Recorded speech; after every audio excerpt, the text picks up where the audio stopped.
so not some kind of transformative. And this is just to show you what collective management organization like mine are facing now, what kind of questions we need to tell our authors how we need to declare this opt-out. And this is an example of a French visual arts collective management organization. They declared this opt-out on their own website. So there is text, and then you have this XML file. But of course, the web crawlers which search for the works, they don't check CMO's websites. They just go on any website and they just take this image or sound or video which is on the internet. So then there should be tools also for authors who are putting on their personal websites, for example, their works that they should, and then there are various ways how to declare this opt-out, that they don't allow AI web crawlers take their works and use for AI training. So there is this robot.txt file. This is from Polish organization, and example how to block these bots from crawling. Then also there is initiative Spawning AI. We have Do Not Train registry, but Spawning AI only has a contract with Stability AI, so OpenAI does not respect this registry. Then there are also some firewalls that claim to protect websites from these AI crawlers, like one is offered by Cloudflare. And here I just took a copy of a DGP guide for the authors on how to declare opt-out, and you see how many ways there are, and that authors should use all the possible ways, because there is no one clear way, because there is no unified approach. So there is just this vague, in the legislation, it's just written in this EU directive that it should be done in machine-readable format, but which format will check OpenAI, which Meta will check, we don't know. And whether they will check at all, also we don't know. So it's not enough being an artist. You also need to be an expert of these kind of technical things, how to put this declaration online, that I don't want my works to be used in AI training without my permission. And and the main problems with this opt-out, of course, first is this administrative burden and costs. And the biggest problem, I think, is that these works are made available not by the authors themselves, but by the users. So if the author, he creates music, but usually he doesn't put music on his own website. He's putting music on Spotify, on YouTube, on Facebook, on and there he cannot say, Spotify, please use this meta tag, or use this metadata for my work, because there are Spotify terms and conditions, and either you accept them or you just don't put your work. So they don't have real say in that. So it's really very problematic. Also, we had a case because my organization, we are giving a license to the users to use our members' works, and one very big user, one television, which also has a website, they have internet radio, they have also VOD service, and then in the contract, when we were signing this licensing contract, we wanted to put that we might give them in future instructions about this declaration of opt-out, about this AI training. And then they said, no, you cannot put this burden on us. Do you know how much it costs? It's like, it would be very expensive each.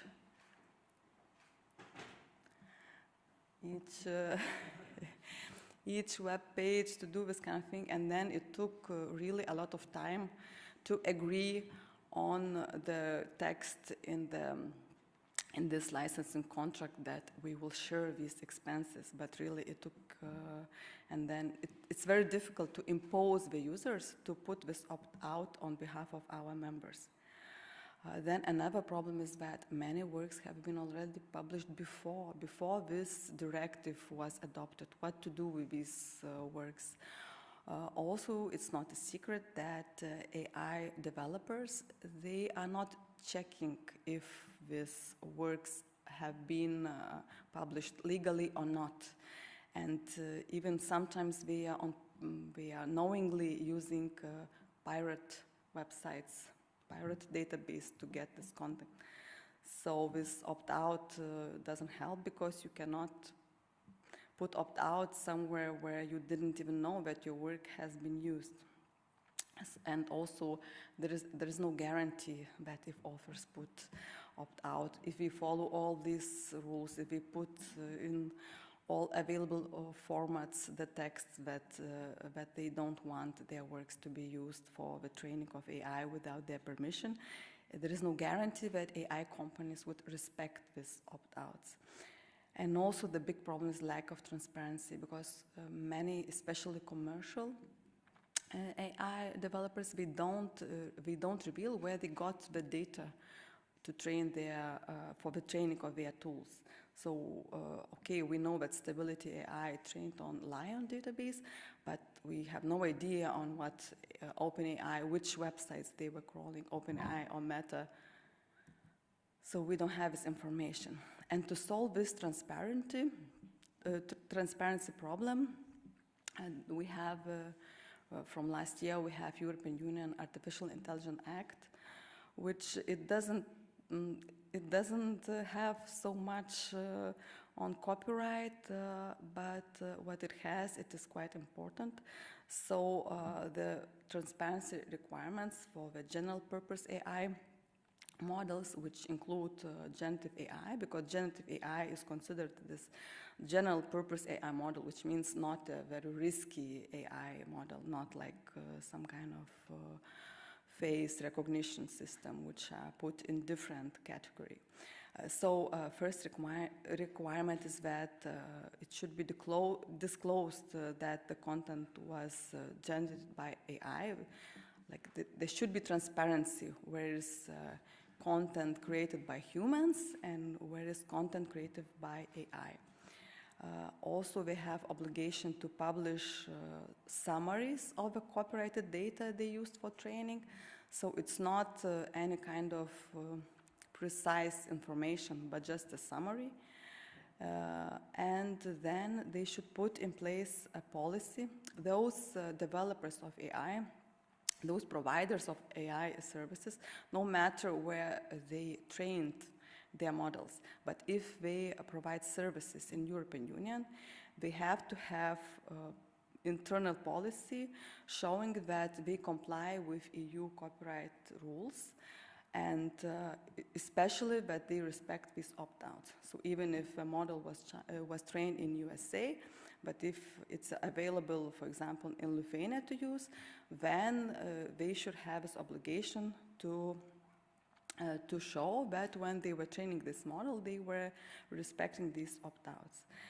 And this is how it is in this AI Act, very, very vague, and it should be more detailed. These requirements should be more detailed in a code of practice, which should be published in May. There were 3 drafts, but this code of practice is not any kind of binding document. This is just guidance, and I will not present these 3 drafts because each was a little bit different, and then we don't know what will come up in May finally. But basically, they just ask these AI tools providers to have internal policy, to have some about copyright, to have some kind of person inside or department who cares about that, also to have a point of contact where authors could contact if they think that their works have been trained without permission. And also to mitigate the risk of copyright infringement in the outputs. But these are not strict requirements, this is just recommendations. And we have one court case, maybe you've heard in the EU, we have a German photographer, Robert Kneschke, who had a lawsuit against Lion database because he found that this database used one of his works without respecting opt-out, because on the terms and conditions of his website, it was written that he doesn't allow his works to be used for the training of AI systems. And last year, in September, Hamburg Regional Court decided that to refuse this photographer to dismiss not to dismiss, but they said, okay, you have here, he lost the case because we said this use by Lion was allowed by this TDM exception because Lion is an entity, it's a non-commercial entity. This was used for scientific purposes. But we all know that this Lion database is used by Stability AI, which created Midjourney, which is commercial use. But the court said, okay, but this is Lion, they didn't use for commercial, they put for everyone publicly available for free. So this falls into this Article 3 of text and data mining, of the directive text and data mining exception. And, but also I've heard that the photographer is going to appeal to the higher court, so I don't know would the high court accept or not, because also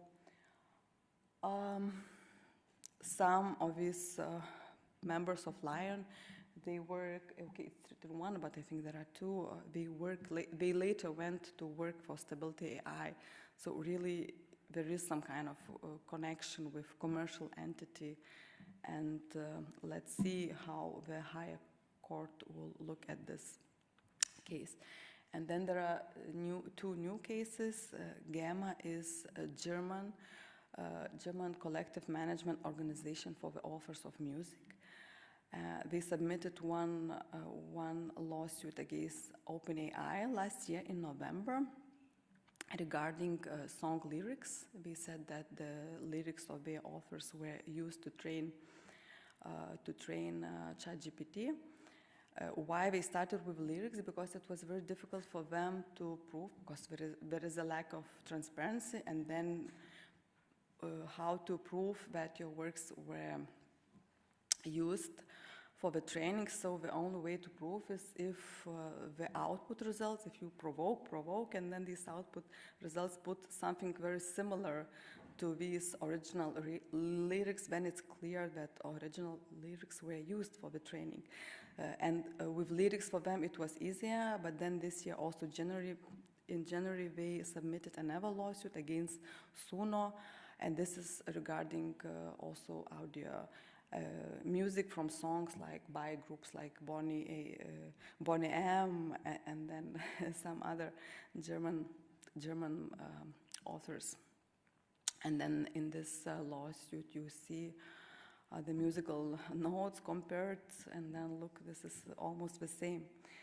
So it's very new, and we still don't know what the German courts will decide, but this is very similar to to the lawsuits in USA, just that USA doesn't have this TDM exception.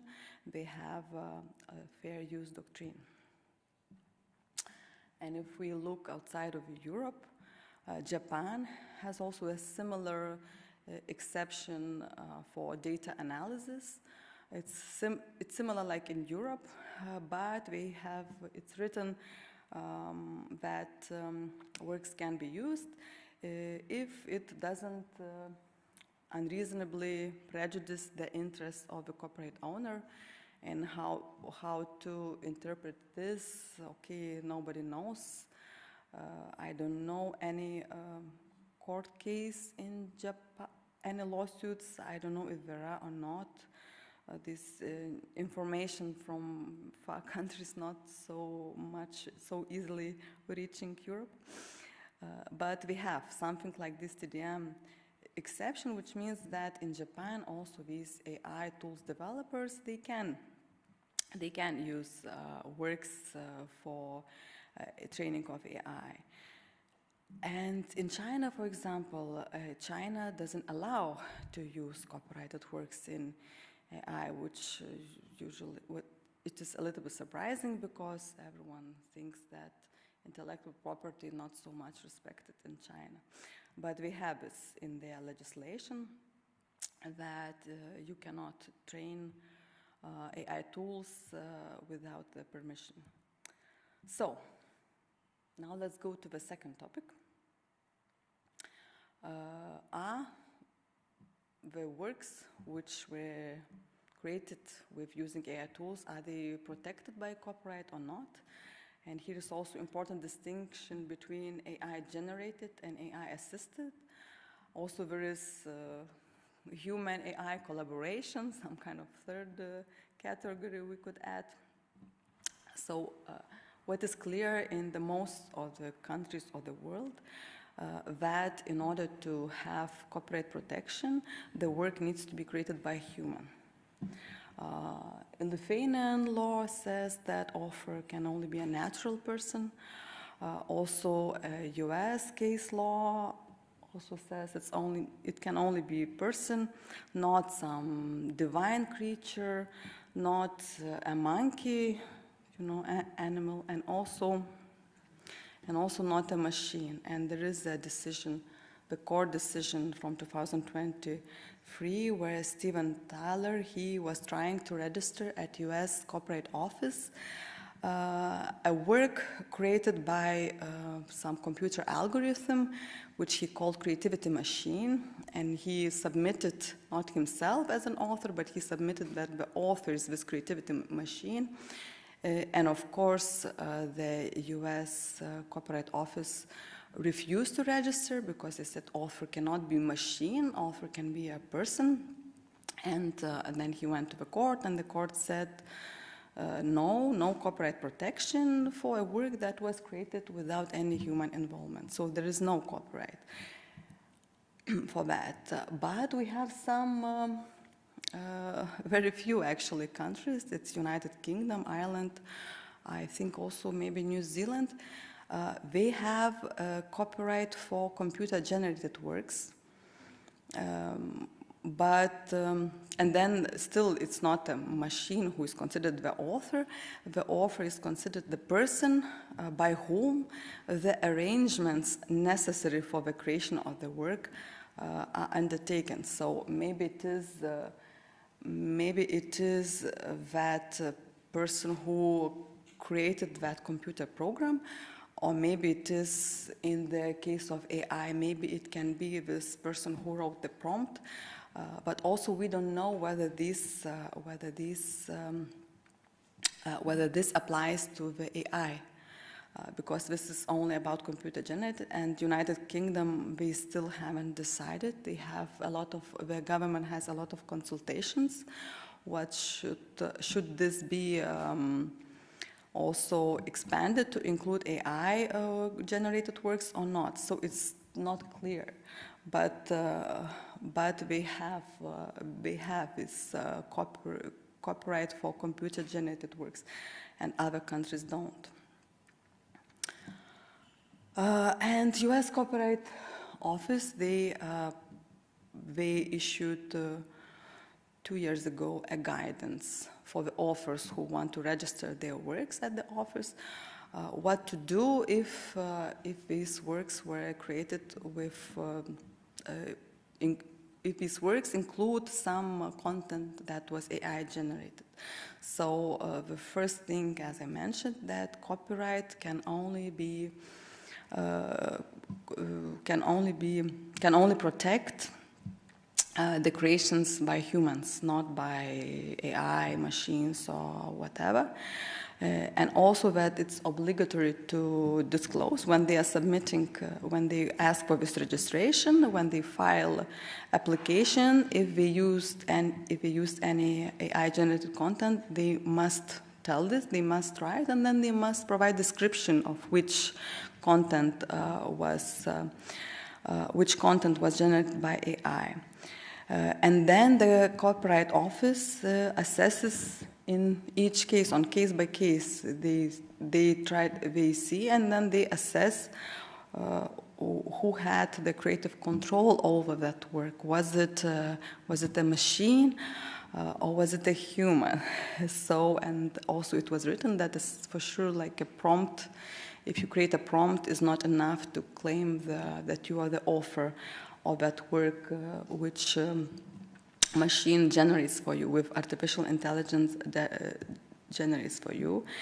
And also this year in January, US Copyright Office published a report on copyrightability.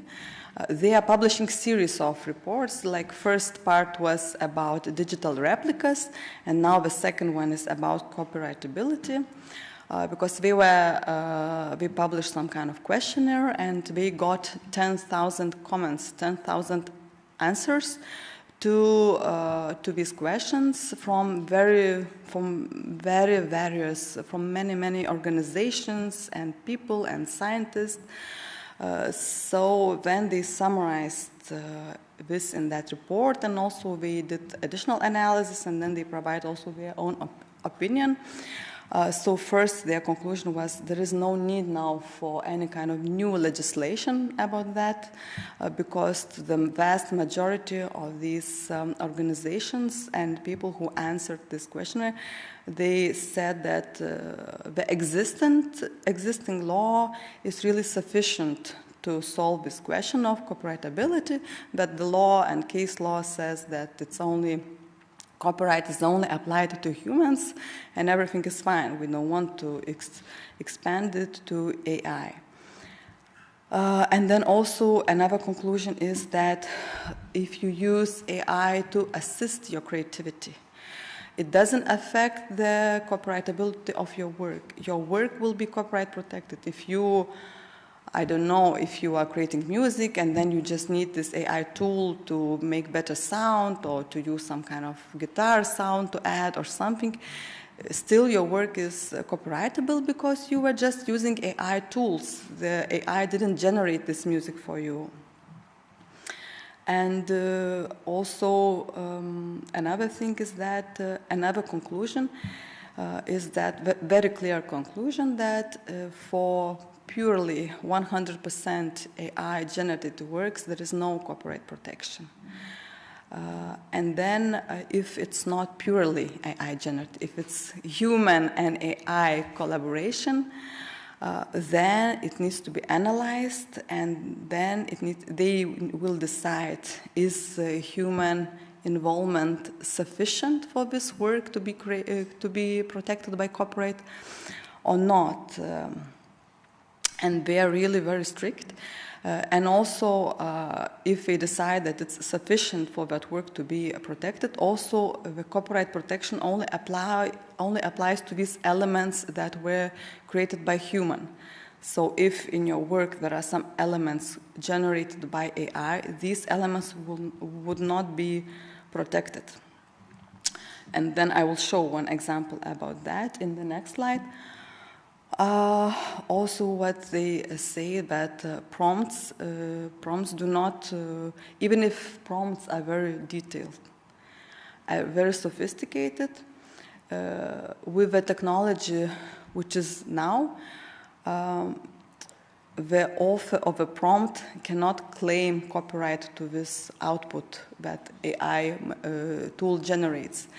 The argument of US Copyright Office says that it's not possible with even if you put the same prompt, each time the AI tool will come up with a different result. These results can be similar. If you put very sophisticated, very detailed prompt, Still, you cannot be guaranteed that you will get what you want, because AI tools, and also if you're using, probably you notice sometimes they don't, and quite often they don't follow these instructions very closely. Sometimes they just omit some parts, and sometimes they add some things you didn't want. So the human, with a technology like it is now, doesn't have a full control of what machine will generate. So because of that, they see that prompts, it's not enough to claim that you are offer of that output. So you need to put also a little bit of more of your work to that. Prompt is not enough. You need to manipulate that work more to be able to get copyright protection in USA. And then also what they say, that human authors can be entitled in copyright if they take different AI-generated outputs and then they put them together, for example. And then they would have rights to this collection, but not to the separate elements.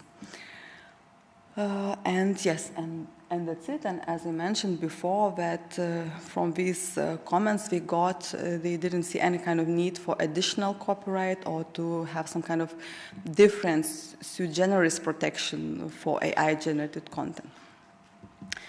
And some court cases. So as I said, there was this Kristina Kashtanova. She tried to register her comic, 18 pages, I think, Zarya of the Dawn, and she created the text, this text that you have. She created herself. But for images, she used Midjourney program, and the Copyright Office decided that she, of course, has her copyright to the text. Also, she has the copyright to the whole book, because she selected, coordinated, arranged these different parts, but she doesn't have a copyright to these separate images. And then also there was one, probably you have seen, I don't know, Jason Allen. He won one art competition with this image and made quite a scandal, because he only later, after he got that prize, he admitted that he used Midjourney, he used AI to create that work, and many artists were very angry about that. And he didn't succeed in registering this work in the US Copyright Office, although he said that he spent hours and hours he made, I think, 600 prompts. He wrote 600 prompts to get this image. Also, he worked on this image a lot with Photoshop, because that image didn't have these details around, and he worked with Photoshop. But the Copyright Office said it's not enough. Your human involvement is not enough. We see we see that there is more work by Midjourney than by you. And then another similar case where the authors, this is his. That sunset is original photo by Ankit Sani, and then he used some program which takes his photo and then applies a style of Van Gogh, and he tried to register that third picture as his. He wanted to have copyright to this third picture, and the Copyright Office said, no, you can have copyright to your first picture, but that third was made by the machine. It's not enough that you submitted your original photo. It's not enough it's not sufficient, and that's it. This is created by machine, because machine took the main creative control of how should this Van Gogh style be applied to your picture, and it was not you who decided all these details. And the same Kristina Kashtanova, who works a lot with artificial intelligence, as you see, with this case, she succeeded to prove that she has the rights to this picture, because this first sketch is hers, it's her drawing, and then you see the table how she submitted to the Copyright Office this list of arguments, list of her acts, what she did to prove that she had creative control on this picture. So how she played with this AI system to have a final picture. So she succeeded to register, but also this registration only applies to her work, not to the parts which were created by AI. So in US, the author of the prompt, the person who wrote the prompt, cannot claim copyright to the work, to this final output. But in China, there is a different case, Li versus Liu, the Beijing Internet Court.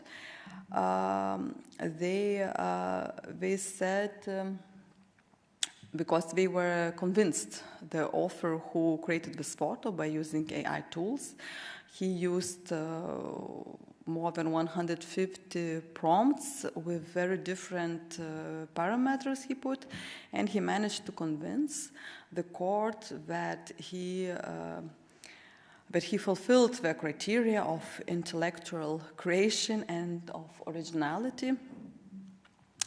So this photo, the court says, it is copyrightable, it is protected by copyright. And in the US, you see it's a different approach. And we have only one, for now, case in Czechia, this photo, concerning this photo.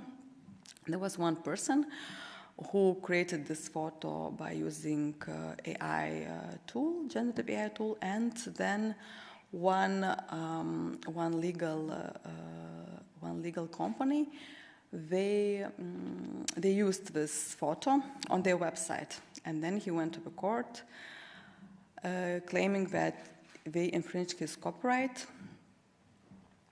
And the court analyzed this case, and the first thing was that this person couldn't even prove that he generated this photo with his prompt, because he submitted which prompt he used. It was very simple. I don't know how many words, I don't remember now, 20 maybe words. And the court said, okay, but how can you prove that with this prompt you got this picture? And he didn't have proof. So those who are working with AI tool, better to really to document all your creativity process, I really recommend.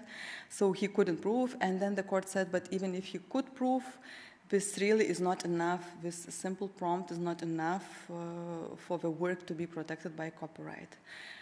So he lost the case, because the court said really this prompt is just some kind of idea, a general theme, which is not protected by copyright, and all the work, the creative control was done by the machine. So this is work by the machine, by AI tool, which is why it is not protected by copyright. So this is the legal landscape we have.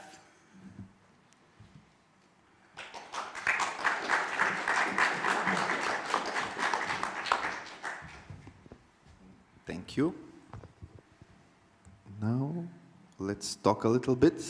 Questions? I also have some, but let's start from the audience.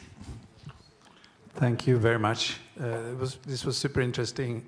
I don't know if I was asked to talk about authorship more like from the artist's point of view, and I never go into the legal issues. It was on Wednesday morning, because I'm not an expert in those issues. But it was really nice to see how a lot of the court statements that you cited were actually very much in harmony with how I reason from an artist's point of view, more like from an aesthetic and philosophical reason, especially about the balance between the tool maker or the tool's contribution and the user. But there is one situation where these decisions so far create some kind of paradox, because, for example, in this what was she called, Karshnatova, you say this face with the rose, etc., for example. Yeah, that one. Only her part was protected and not the part generated by the machine.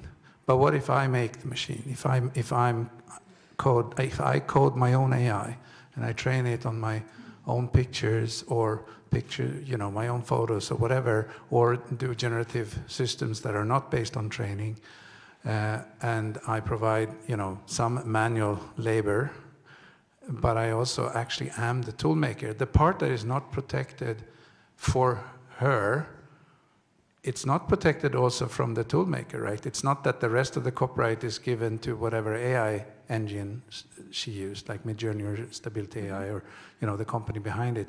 That question is still unanswered, right? No, because it doesn't matter who created that AI tool.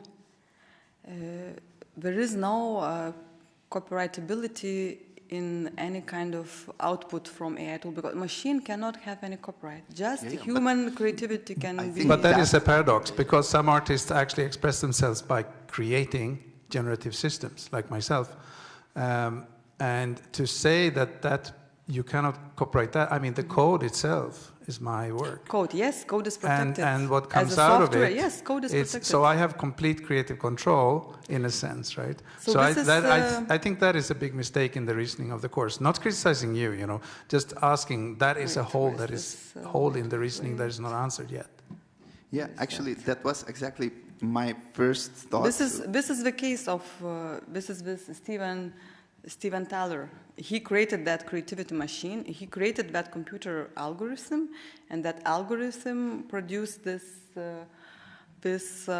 work. And they said, sorry, this is produced by a computer. If you train a monkey to make some kind of paintings, or an elephant, still there is no copyright in these paintings. But that reasoning is absurd. There's Harold Cohen, which is the classic example, a painter who was a prominent painter, and he changed his career to create generative software. He's sadly dead now, but and he made this artificial painter called Aaron that painted for him, and that was his life's work. He spent 4 decades on that machine, and it was not trained on anything. It was an embodiment of his aesthetic principles. If we go to the origins of copyright, what is the purpose of copyright? Copyright is to give economical incentive for authors to create.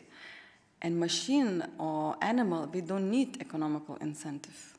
So only humans, they need this. And it's like that for now. But that doesn't hold if the work is the machine and what comes out, right? Maybe I can explain you can see also the problem, right? From another side.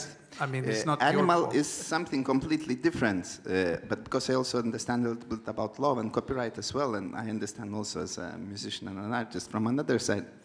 You see, I think that, and it will come up in some court case, and it will definitely be solved someday. But you see, there is a difference between animal and machine. Machine doesn't really create anything by itself. There is a fault in this concept itself, and I'm pretty sure that it will get hit at some point in legislation as well, because machine is also an author's work. Machine is something which is created by human, and if machine is producing something, it's the same. Like I would say that it's just the best example would be, okay, I'm a musician, right? So even without generative AI, which is actually just another algorithm, it's just another computer-assisted tool or algorithmical composition tool. It's just different formulas, let's say. But in principle, it works in the same way. Even without the AI, let's say I could use any kind of DAW, which has scripting possibilities like Reaper, to, let's say, press one button and recreate the song of, I don't know who, let's say Beatles, like some copyrighted song, but I also can create something else, right? I can use my, pen to plagiarize, but I can use my pen also to write something else. You understand what I mean? And this is what US Copyright Office says. If you use it as a pen, which means you give exact instructions. Like also we took analogy of joint authorship. Or, for example, when a company hires somebody to, I don't know, I have an idea, let's say, of a sculpture, and then but I cannot do this technical part, and then I hire somebody, some sculpture, and I tell him, look, I want this to be like that, and I give very detailed, these very, very detailed instructions.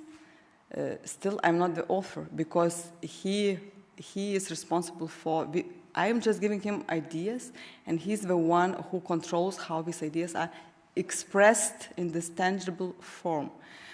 So if you make a computer program which really, according to your instructions, will very, very detailed instructions, will create what you want, you are using as a tool, then everything is fine.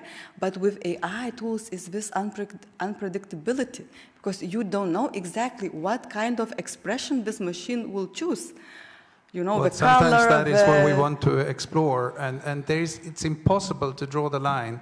There are no more exact instructions than computer code, but there are complex systems that mathematically, and you can study this in the complex systems, statistical physics and all that, there is this phenomenon of emergence where things depend on exactly what you wrote, but we cannot predict them, and that's actually the charm.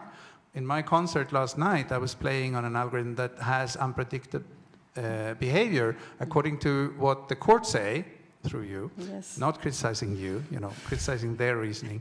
That would not be protected according to the same argument, even though I wrote every single line of code and I play it manually, but it does things that I have not explicitly asked for, because that's part of the creative process that I use the formal systems, the code, to get me to a point I could not get to without it. It's actually used as an imaginative tool to extend our creativity. And it's used in a very detailed and conscious way. Throwing the dice is part of your artwork. Like, part of your artwork is to make it. Yes, and everything's fine, and you can create in this way, but just it will not be protected by copyright. It's like that as it is. Of course it is, because I wrote the code. There are no more detailed instructions than what I did, right? Ingrid, I just want to mention, maybe, can we compare this situation to the people who create musical instruments? For example, I invented violin, and can we compare the situation or not? Because you said that the code have a copyright. Yes. There is software, yes. But I make music with the code. I play on it all the time, and of course it's my music because it's my can gestures you take and this it's my code. Tool can I play music on your tool? Can I take your tool and play this music? Or? Yeah, you can, but you would make Palle music. My kind Whatever of music. button you play, it would be his music. Okay. You see, I think here we are getting no, into the this, the owner of machine, he doesn't have the rights to the works created by the machine, as it is now. And as I said, this U.S. Copyright Office, they got 10,000 comments from different people and organizations, and the most of them said, it's fine, we don't want machine to have, owners of machine to have this copyright. It's fine as it is, because some people, they are saying maybe there should be the special rights, sui generis rights for these, for the companies that develop these tools, maybe not 70 years, maybe some kind of 50 years or something, but also there is not so much demand from these companies. So you would like to have this copyright, but you are one of the few, because OpenAI and others, they don't want these outputs to be protected by copyright. There is no lobbying from them, and also one participant here said he would like at all this copyright system to be abolished. So I can be on that side too. Legislation. The main mistake is just that when you actually wrote your own code, like this guy did, I think they're wrong. I think many of the other things that they decided was surprisingly wise. I agreed with most of them, but when I heard that he actually wrote this whole system himself, and he still didn't get copyright, I'm actually shocked, because that's ridiculous to me. And it shows that they're dissing a whole genre. Generative art is it's existed for 50 years or with some views for hundreds of years, and they don't understand. They only look at these big commercial entities and what they do to the market, which is, of course, very important. But there is a completely different sector of people exploring what can be done with these kind of techniques where you have control over the whole process. I'll shut up now. But just as I mentioned, because there are different jurisdictions, and in UK, you can have, in UK, because we have this computer-generated works are protected by copyright, so in UK, you can have this protection. But about artificial intelligence, still we don't know. But if it's just computer-generated, then in UK, Ireland, and I don't remember, but there are some few other countries. So there you can enjoy this copyright protection. Yeah, it's probably like you had some people just to prove it to the Copyright Office, and then they included this this kind of line, and now it can be protected. But of course, this is very, very specific, maybe use cases, but they will be increasing, and for sure,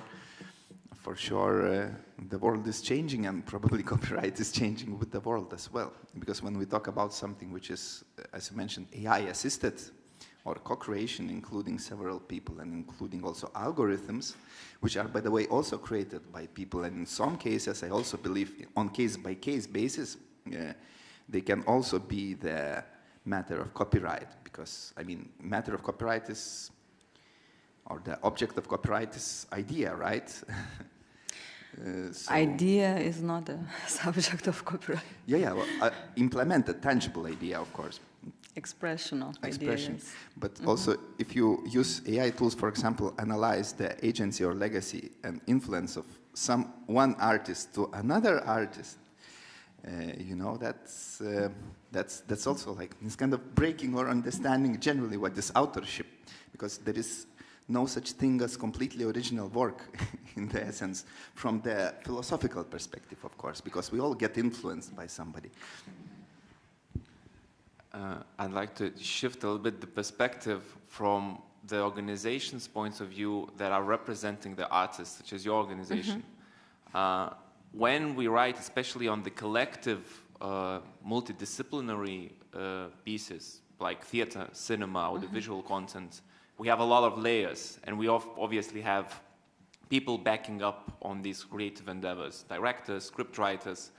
How do you see the role from your organizations, such we have tools, just as Pale mentioned, that he spends decades of creating the tool itself as a part of the creative process and also a sub-part of that whole area in representing their intellectual property, probably more or less, but linked with the whole copyright of the whole artistic piece. I'm just interested from your perspective as a legislation representative of the artist community in that I'm not sure I understood the question. Okay, you said some work as a theater where there are many... To simply put it, there's director, there's a scriptwriter, yes, but also there's a code maker. Do you think that you should also represent them, or how that will develop in the future in representing them as the whole piece? My organization, we represent different authors. We represent directors, movie directors, we represent scenographers, we represent many, but we don't represent software programmers because they don't need collective management organization representation. Usually there are these companies who take these rights and then they manage individually, sell. He can establish, I don't know, a company, but it's why to represent. My organization's main task is to be intermediary between the authors and the users. So when users want to use authors' work, they want many authors. Instead of going to each individual author, they just take Latga's license. But with this software programming code, it will not be so widespread that everyone will need this software code to use. You know, it's better directly to get the permission from the author of this code. Because let's say you write music, and then music is on TV, on radio, and everywhere. Where can I use this code to make my own machine, or how? I just don't understand. I can explain. For example, I write a line of code, or many lines of code, and these lines of code become both music, visuals. I mean, it's a code as a representation of art or digital code, which can be represented as visuals, sounds, or it's just like one simple example how it could work. Digital code represented as, okay, then when you have this, we can only manage expressions. We cannot manage this code. So when there is already sound. Okay, so you can kind of, let's say you can register or copyright or represent the result of the code, but not the code itself, or something like this. Okay. Yes.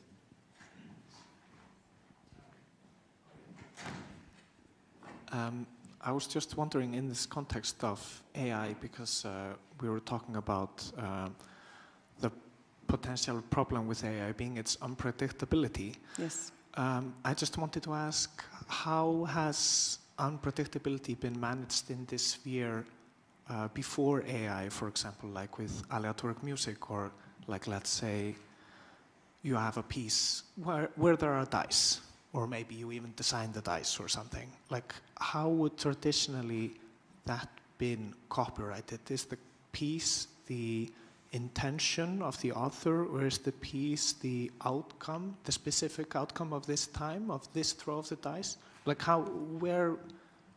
what is the point of view from the law? Okay, I can, that? for example, I can say, because I'm not working with authors of music, so I don't have competence there. But for example, authors of visual arts, and also you see these cases concern mostly visual arts, because with music it's probably more complicated. So Jean Tinguely, probably you know, is the French artist who was creating machines, and then these machines were making some kind of drawings. So the question is whether these drawings by these machines, are they protected by copyright? Did he have copyright to these drawings or not? And the question was never put in the court, so we don't know. We presume that probably they are maybe copyright protected, because also often you have a photo of that machine and that drawing, so when it's his machine and then drawing in the background, okay, it's his machine, his creation. But if just these drawings by this machine, I don't know, because it was never at the court, so we don't know. Ingrid, can I add a little bit? I am in a council of Latga, so I know a few things about music there, but only few. So in that case that you mentioned, that the kind of music, Ingrid said before that we are concentrating on result. For example, recording or concert where composer mentioned the same name for the same composition. Like when I'm playing the song, I'm not playing in this like identically the same, you know. Chords may be the same, melody the same, but I'm making differences in that part. So you, for example, in your case, you can do more differences in the composition, but the result is somehow, you know, described. How Ingrid said, by composer, firstly, like, because I'm not proving them every note, every, you know, sample. I am saying and putting on register lists that that's my composition, and that's it, you know. And then if someone said that no, this is not yours, that's mine, or this is not a composition, then we have a discussion. Or next step is where, when in a copyright association, administration people know that composer register composition or improvisation. because there is no proof. This is his improvisation, or this is his composition, and like really, he spends so many hours on that. You are not people who are working in copyright associations. They are not counting how much you take care of this composition. You are saying that this is yours, and that's the first step. Yes, and okay, the law has differently from USA, in Lithuania and in EU, usually we don't have a copyright registration. The moment you create the work, you have rights to that work. But the law sets some criteria, and one of the criteria is originality. So originality and intellectual creative efforts. And this expression on some kind of tangible means, be it computer, be it recording, be it paper. It cannot be just idea in your head, because just idea in your head is not protectable. So then, in each case, the court would decide, if there is some kind of dispute, the court would decide if you take somebody else, for example, work, and change it, and then you say, this is my original work, and then the court will see how much of originality there is in that work, how much of your personality you put in that work, and how much of these intellectual creative efforts you put in that work. So it is.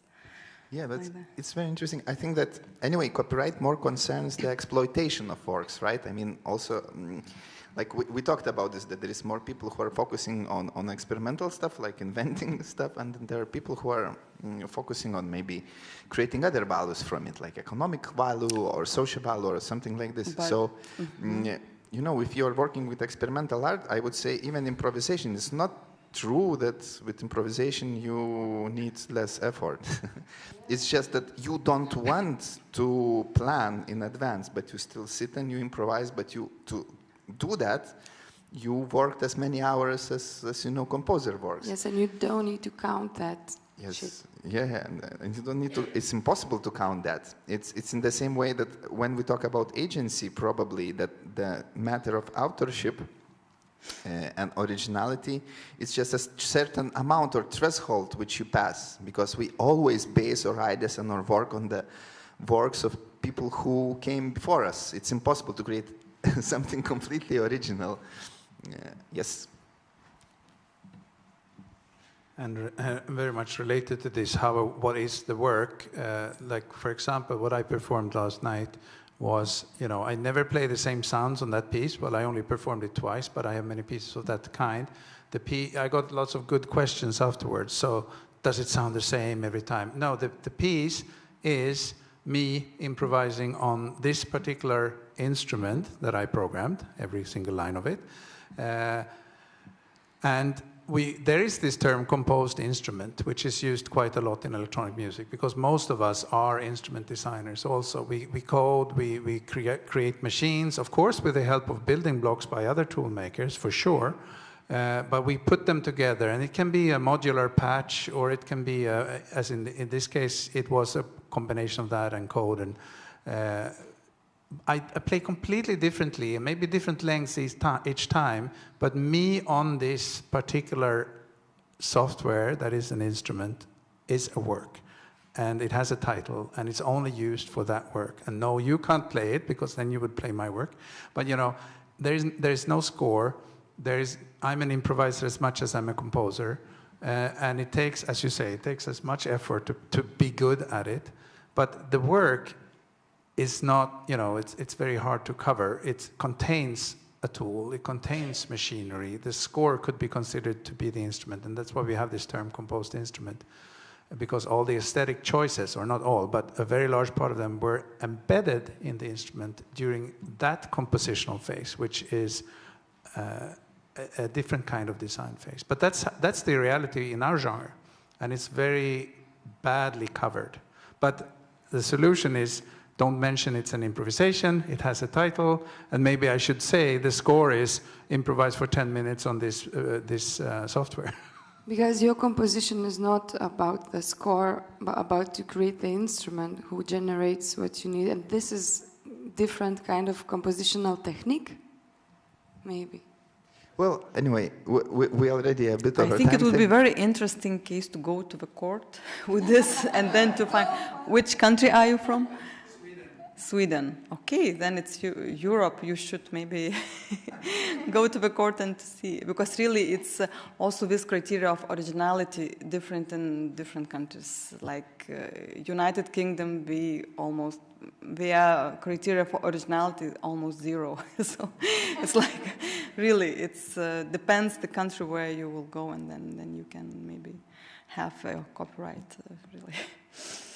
Thank you very much for a very Thank interesting you. presentation. Thank you. Now we move to the some kind of case studies or examples.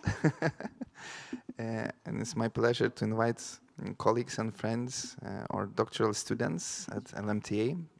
Raminta is also in the Council of Latga and has been heading the council for several years. And Matas is co-organizer of this event, as well as improviser, composer.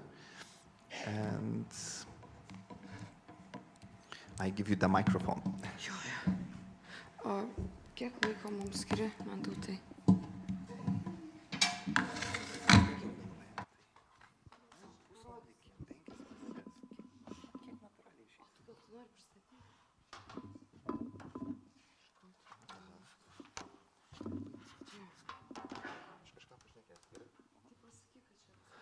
So, hello everyone. Yeah, nice to see you here, and nice to see people behind the screen mentally. And yeah, so Raminta is preparing our little duo that we made like almost a year ago. Yeah. So this was actually Raminta's part of her doctoral exam. So as doctorate students, we have to write and play what we write. So yeah, Raminta invited me to do some kind of improvisation, but although it was not fully improvised, it was semi-structurized. So we had some kind of ideas what we're gonna do. And yeah, this is just a little excerpt. The whole concert was, maybe Raminta could present later what was the concert about, but she was collaborating with a different artist, and this part that you're gonna hear now, this is our part, our duo. As I remember, I don't think that we used AI doing this, but it's just for you to showcase what kind of maybe music do we do. Although we do different kinds of stuff with sound, with music, and with art and culture. So yeah, I think it's already prepared. Yeah, you can already see it.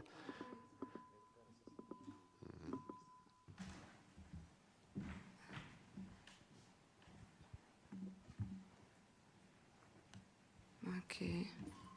I haven't seen the video actually, so it's interesting to me too. Bet kažko it's not still working.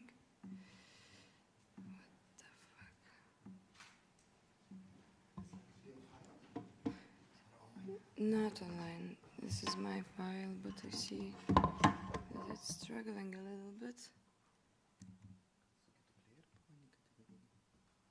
Bet it prieš tai veikia. Pasižiūrim.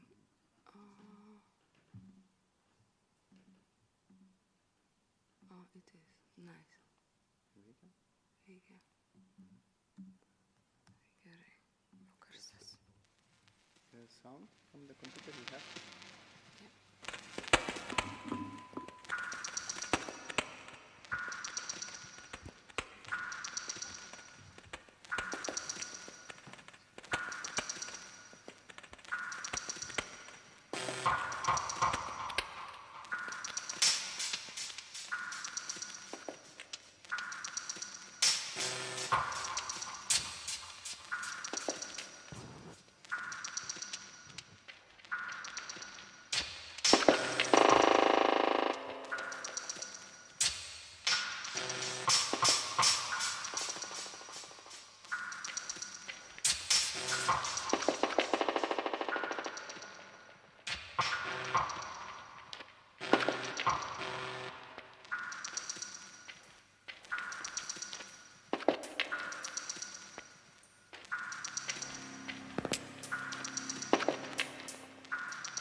And we need to stop because we want to talk with you a little bit, and the composition is still going on.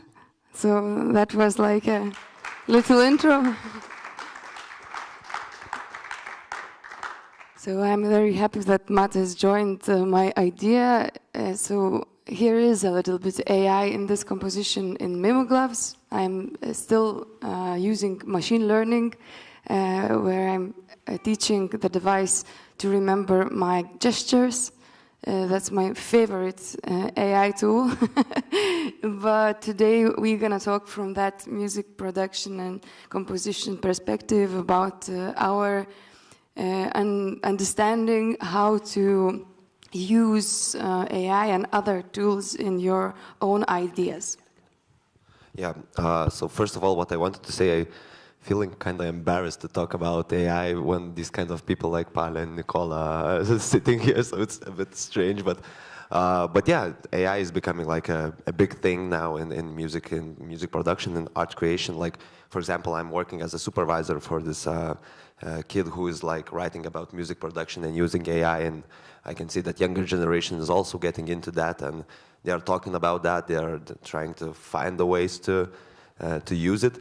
Although it is when you start to, of course, everybody sitting here probably knows that when you start to use it, you really, it's not like a magic wand. You have to know things to work, whether it's video, audio, or photo, or whatever. You still have to know the field and know what you're doing.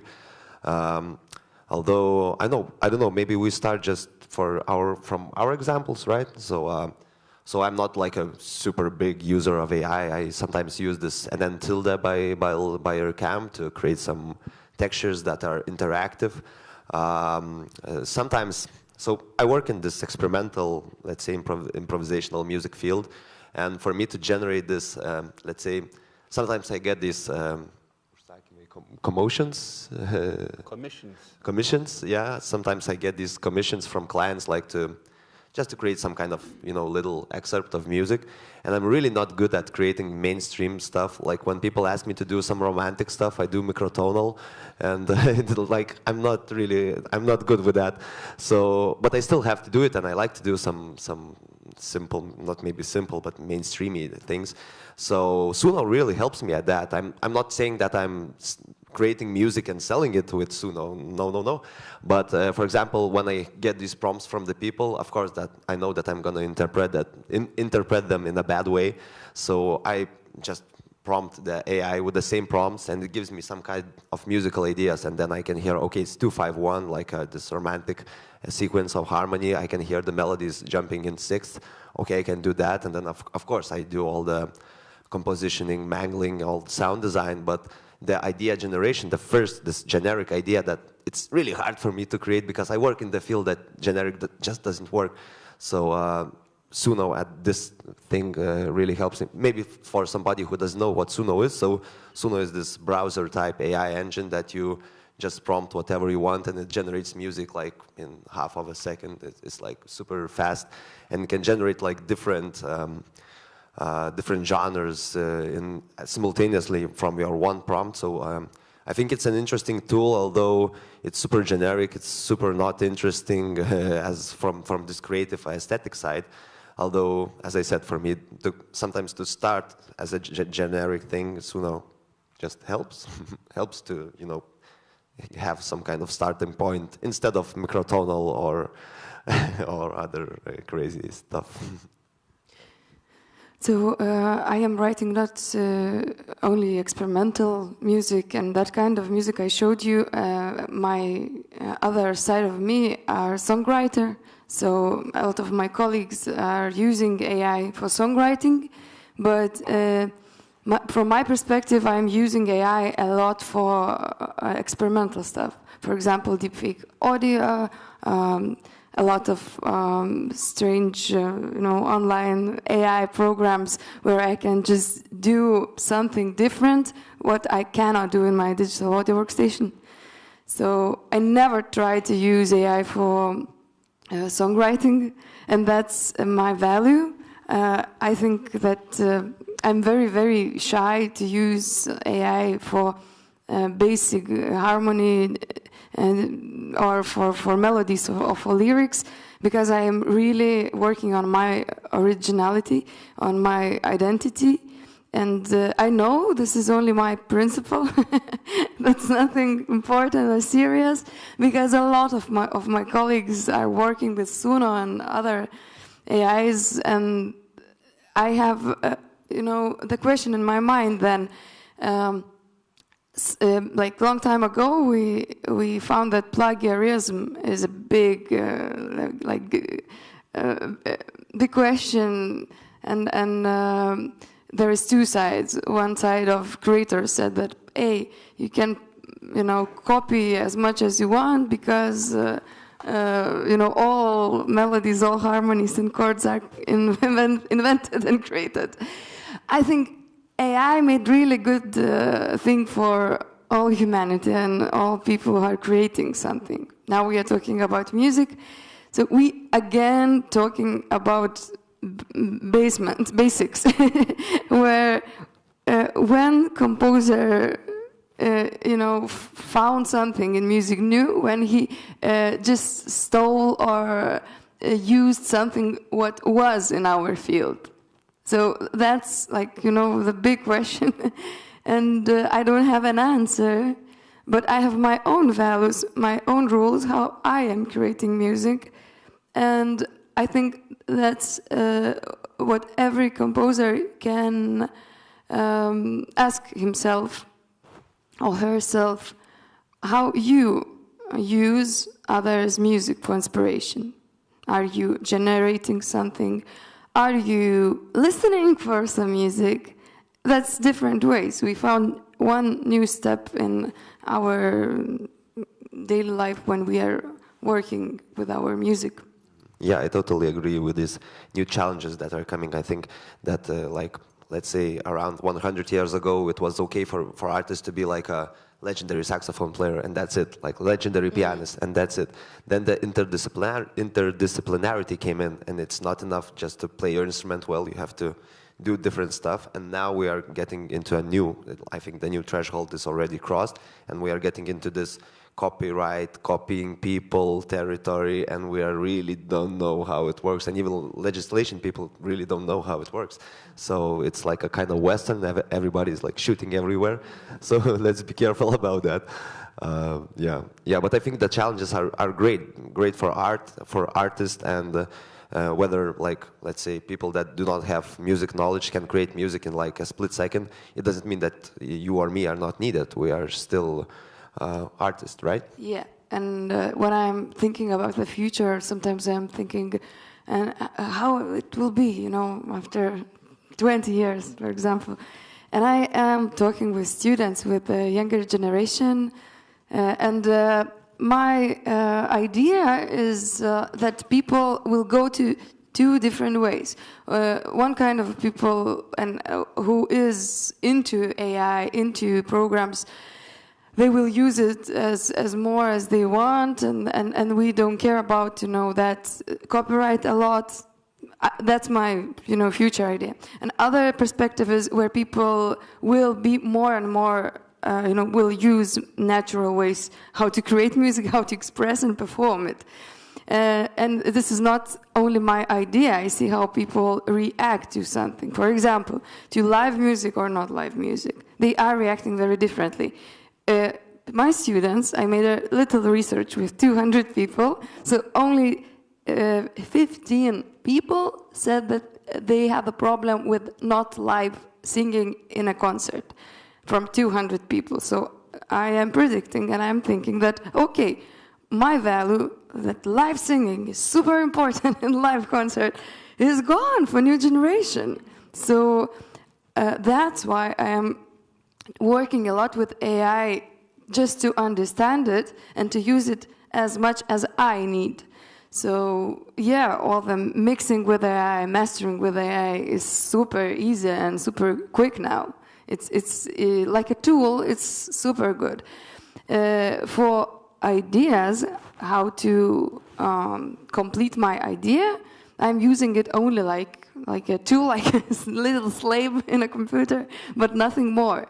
But when I am listening, for example, Palle, when he said that I am creating the tool, I am creating the code and generative, machine.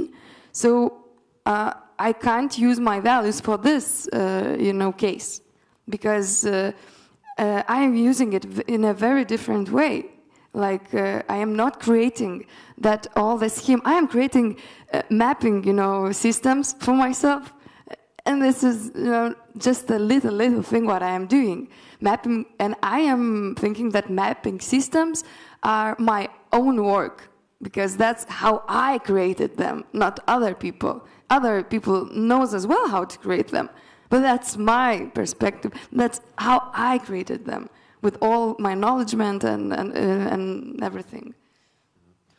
Yeah, and I was while you were talking, I was thinking about.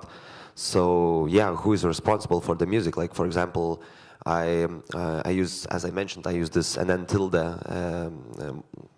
let's say model. It's not a model, maybe a machine made by your cam. So the model works like that. So you train the model on some kind of audio data, and it learns the data. It has to be at least minimum, I think, 3 hours. Maybe people know here better than me, but it reacts as a child, so it has its own musical language, and you just input or do something to it, and it reacts with its own musical language. So, for example, if you have trained the model on water sounds, and you just do some transient stuff, you will get like splashing on the water. If you got some like more sustained sound, you will get flowing river or something like that, and so I want to maybe emphasize that these models are, the training of the models are, of course, has their own copyright, but there are some forums that you can download them for free, and they are free to use and like public domain. So I use them in my concerts, but it's not like the main, like a piano or saxophone. It's just this little thingy in my computer, like 67th track that is playing its own thing, and it's really good for interaction, like for things that we do here, like so I cannot control everything with my live electronics. I need some kind of colleague that is reacting interactively, and it's really cool to use. And until in this case, like for example, yeah, I'm trying to do some air blowing sounds with my saxophone, and I use some kind of air blowy sound, the model from NN tilde, and I have already 2 musicians playing. But then becomes the question: so who's the author of the music, right? I'm kind of constructing everything in my computer. Everything is in my program and in my folders, and I work with this Max patch. So I really put in a lot of work, but without the creators from IRCAM, it wouldn't be possible. I couldn't ever code these kind of super complex generative things, and I'm just an end user. So I really don't have the answer to this, and but I think it's a big problem, and I don't know where it's gonna go, whether it's gonna go into this fascistic, autocratic side and everything will be like cut, or whether it's gonna be the other side, like hippie side, and everybody just use whatever they want. So yeah, as Ingrida mentioned, I am the one who said that I want to, not want, but I would really, it's like a little dream that probably will never come true until I'm alive. I think that art and science should not be owned by someone. I think it's for everyone, but of course it cannot be done now. I'm not revolutionizing the capitalism, and I understand that musicians and artists has to live, and the copyrights are a really important thing. Although deep inside philosophically, I feel that it's more of a common use, but maybe we'll come to that.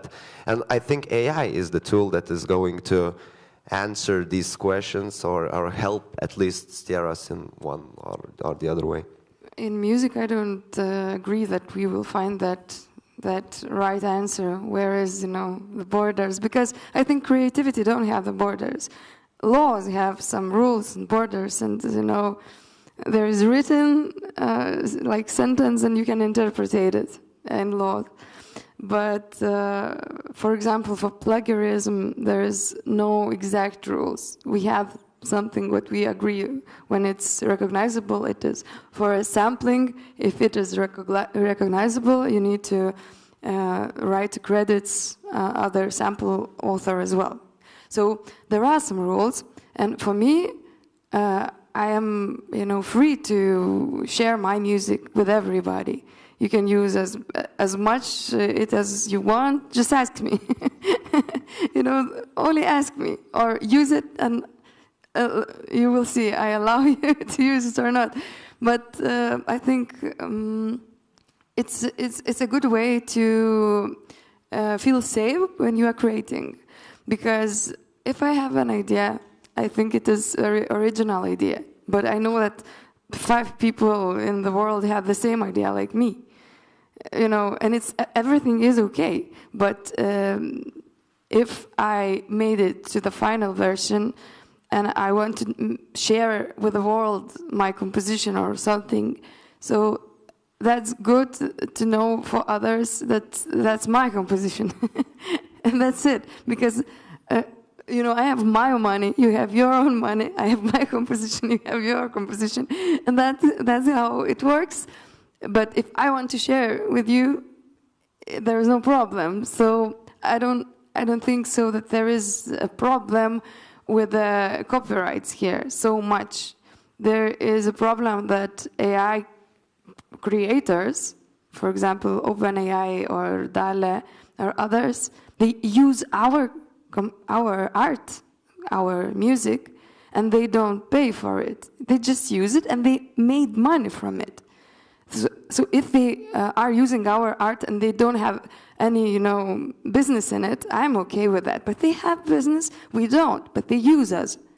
So that's not cool. That's a problem. So if they can compensate for that, so I don't have a problem with all AI new versions, and they can use my data, my composition. So the problem is, some of people are doing business, some of composers and artists cannot, because output is not working, other things are not working. For me, here is a big, big problem, because there is not fair, you know, rules for all the people. I agree with you, and I think I got this idea from you just talking right now, and I want to maybe work on that, like talk about that a little bit. Like it seems that like from the let's say from the listener's perspective, it seems that this person who is on the stage is like just creating this music, and everything is flowing, but probably all the artists know that it takes a lot of different steps. It's not only controlling your instrument, it's not only motorics, it's not only composition, it's not only sound design, it's not even the concert itself, it's about everything, and it's getting like this big bubble, right? So we can talk about that black elephant dog or what in the room from yesterday, horse, sorry. Yeah, that when people use like 5 prompts or something in Suno and get the result and use it like, and they pretend that they created their own composition, other people who spend years and hours with their works, they are a little bit jealous and they feel that this is not fair. I think that's you know, this is not a problem, this is a different way how you create your idea. I don't think that all people need to spend 6 months to create, you know, 3 minutes of great music. No, we have different ways how to create the idea and the result. But honestly, somewhere in my, you know, deep inside of me, I am a little bit jealous when people have no skills, no experience, because when I am listening music result, composition, I care how much energy composer put to that composition. Not how many hours, but how much energy he or her put there. And I think I'm getting us into feedback loop, but that's maybe to spice things up, you know. I want to get back to this the student of my, I think he's from 9th or 10th grade, so like 14 years old, right? I think something like that.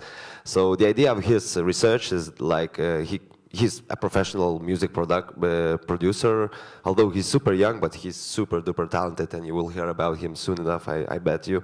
Already released like 4 albums, like international albums, so he's just cooking. And his idea was to create a piece by himself and then try to create like a similar piece with the same kind of tools or prompts with AI. So he managed to create his own piece by his own like tools, like without AI, let's say, in like, I think it was like in one day he managed to create cool piece, which is like mixed, mastered, and ready to, you know, like to be released.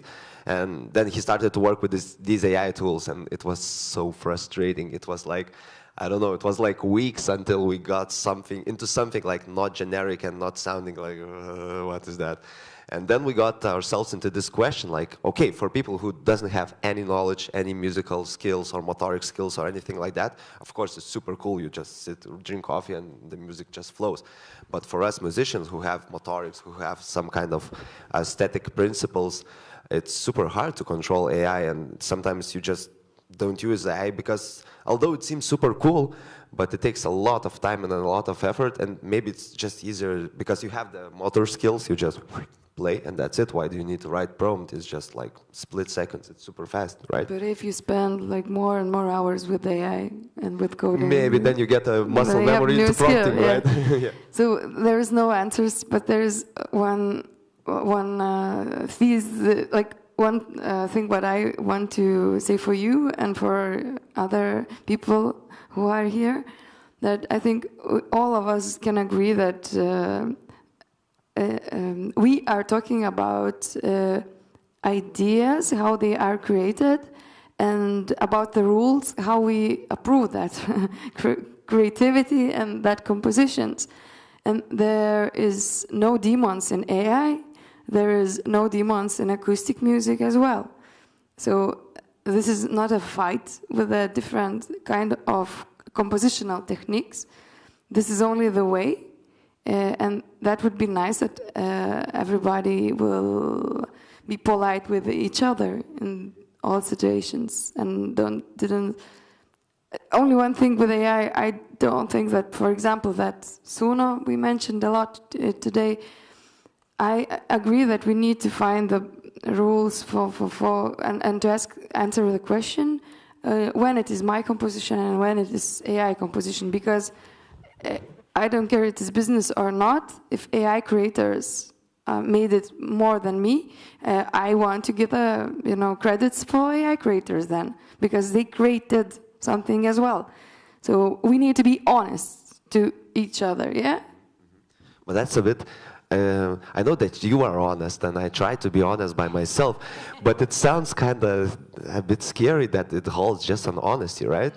Like what do we do now if the person is not honest? How do you prove if someone is not honest, right? Like I said before, I know a few people who are pretending that they wrote the composition, only they, push a few buttons, wrote 4 prompts, and they pretend that they created that song or something, but it is really nothing, authentical, nothing interesting, casual song, like the same chords, the same style, what we heard before. And I think we get into even more complex situation. So I didn't know about the legislation in UK and Ireland, which Ingrida presented, and I think it's really interesting that they emphasize on the person, on the human being thing. And while you were saying that, I was like nodding my head, yes, that's super cool.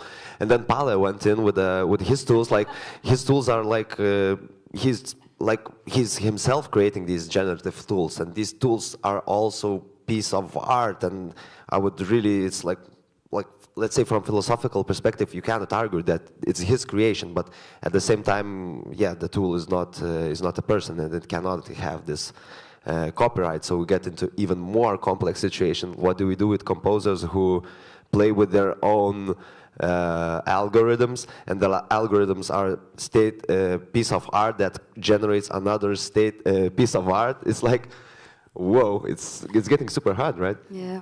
But I think the time is running very fast, and we are a little bit late today. So for the very end, I just want to say that, I wish, and I am dreaming about the day when creators need to think only about the music, like music composers nowadays need to understand a lot about management, about laws, about technologies.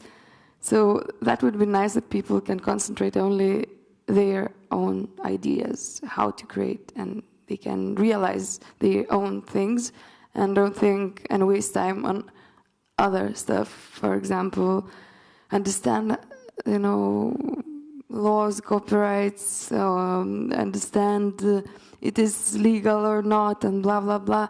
It takes time. It's good to know. It's good to know how it works music industry, but it's good to have time. It's really expensive. And we are kind of running out of time, It's the technology is here, and we are already everything is the problem is here already, and we are. But I think it's normal. I think what you said, honesty, I think is the thing, not only in creating art, but also discussing these kinds of things, because without honesty, maybe the machines will really eat us.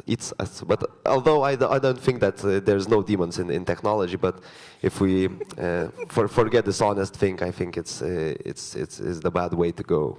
I know. So yeah, maybe let's open to questions. No? Yeah, No? maybe Mantutas or yeah, Yes.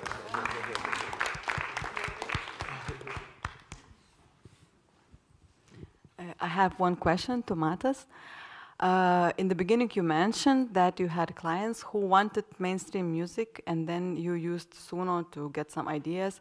My question is, why do you think your clients didn't use Suno directly? Why they asked you to make this composition? Yeah, because I'm not using, as I said, I'm not using. So let me clarify the process. So I'm getting prompts from the client. Let's make a sunny seaside environment. Okay, I prompt this to Suno, and Suno generates some kind of music to me. Okay, and I'm not taking any sound from Suno. I'm just listening. I'm prompting myself by Suno. Yeah. Mm-hmm. Yes, I understand that you are using Suno just like a tool. This is really, everything is fine, you own your rights to compose. My question is another, it's why do your clients need you at all? Why they don't put this prompt directly to Suno? Okay, because I think, I'm not sure actually, I'm not sure, they could use Suno and don't hire me, yeah.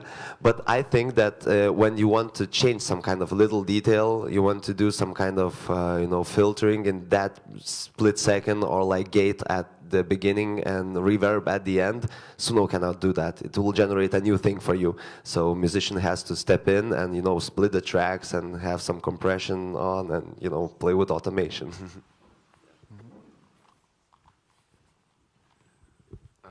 Just a quick remark regarding the client. I saw a really brilliant meme about this all artificial intelligence and the boom of it.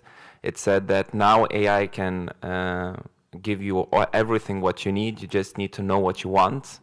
It was for the designers, and the designer said we're safe because the client never knows what it wants. But getting back to your conversation, I think it's brilliant in a way that it opens up so many areas of human relationship, yourself as also interactivity with the machines, that it's brilliant in the way, but also the empathy towards the creation that you make. I know that a lot of artists, when they create something, there's a period of time when they need to say, okay, it's enough, I need to let it go. Especially if it's performing arts, at some point you say, okay, I'm not performing it anymore. I need to cancel it out. When you have these tools that are doing so fast, it's quite easy to say, I don't like this, you're prompting out. Or sometimes, for example, Elephant Horse, you just prompt for a minute, you see it and say, I want to keep it. So that relationship, I'm just thinking of how much does that affected or changed you while doing these kind of in the creative processes, when you use it or not using, when you cancel or kill the content or embrace with it. You can maybe elaborate on that relationship from your perspective.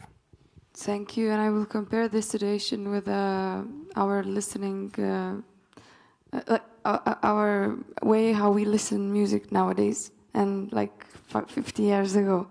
So now we have millions songs, compositions on internet platforms, and do we have a better taste? Do we know more what we want to hear? every day? No. And I think we are more lost now. So your question is really good. And I think the value in a future will be when you, like a person, like a creator, know very good where is the quality and where is the right, result. But that's, yeah, I want to emphasize it's a super duper great question. I'm thinking about this like for some time now, and I can only answer from my side. So this AI tools helps me sometimes to be quicker with my decisions, like not using them, but just to realizing that somebody else is creating with AI super fast, and I'm thinking on these 2 bars like, dude, what are you doing? Just release, So it's for me it's getting quicker because I know other people are quicker. So that's probably the answer for now. But just from my perspective, I think it's super complex and big and good question. Yeah. But then I have a question without needed answer. Do we need to be quicker because we need to get more money from this, or do we need better result? What situation we have? Do we create art, or are we making business? Because why we need to be quick? That's, I think, a good question to end the stuff. Yeah? Mantotai? Yes, fine. Coffee break, and then we continue discussions after next presentation and with the final discussion. Thank you very much. Beautiful and very good. So now a coffee break, then we do creativity with Caitlin and get back here. As we are late as always, the start will also be late.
Okay. This one works. So we're back here after a nice coffee and movement session.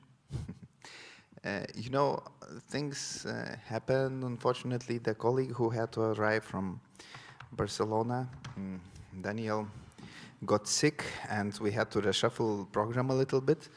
I'm very happy that Alejandro agreed to jump in, and we will talk about maybe more like a philosophical, ethical perspective of everything we already touched upon. You know, there is this side of morals and values which colleagues before have been mentioning, and I think the word ethics fits here very well, because even if the legislation allows something, maybe you maybe not always should do it, right? Also, there are some other implications of each of our activities which relate to the impact to the environment, impact to the society, and other principles who connect very deeply to the roots of who we are as human beings. So we thought that we will just have a little discussion about that, maybe also show something, or we can just talk. Well, let's see if what I have the computer there, or you can connect your computer as well. Yes. He speaks. Yes. So Alejandro, how should we start? Yes, well, I like to start by thank you for proposing me to do this. I think it's a great exercise. It's always talking to you and to share the thoughts with the whole, the room. I think I like to start with an anecdote of a conversation that we had a few months ago, or probably years. My memories start to be corrupted. Yeah, and we were discussing in Helsinki something that I thought was very pertinent for elaborating a thought that has been going on my mind for a while, and we were talking about the nature of what we know, the nature of our discipline, as a media artist and sound artist. And then you ask, what do you think, Alejandro, is what you know if there is the climate cataclysm, and then we will need to go off-grid for an extended period, of a short period? How do you see that? And I have been in that situation a couple of times when I have been developing a practice that is a computer-oriented practice. Most of the tools reside there, and then being called in pedagogical context, where we not necessarily have those tools, like a internet connection, software X, software I, or computer, or microphone, or cable.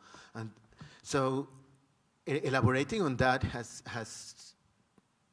or reflecting into that question of what is the nature of what we have learned, or was it our domain-specific knowledge vanishing with the when we finally close down the machine and close no more electric use for a while, cataclysm, what happened?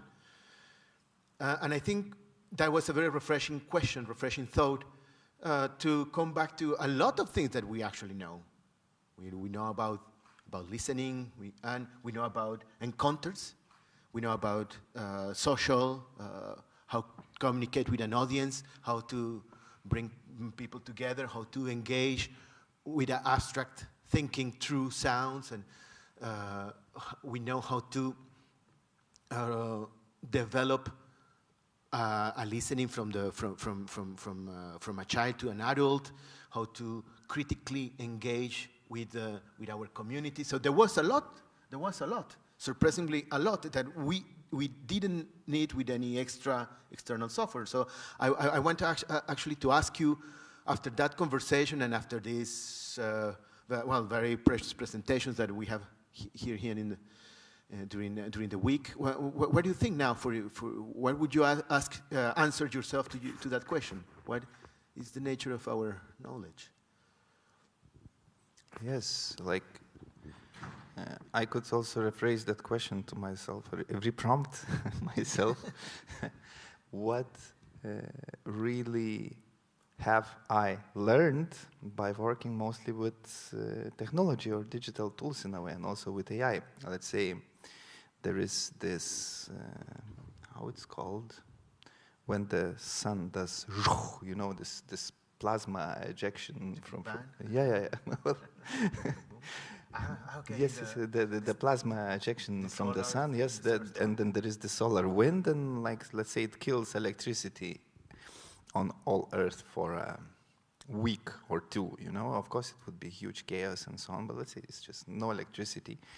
And I work mostly with this tool. I work with this tool, which is in there, you know, in my pocket, like an extension of my brain, and then I lose everything right away. So what will I have learned from my previous experience?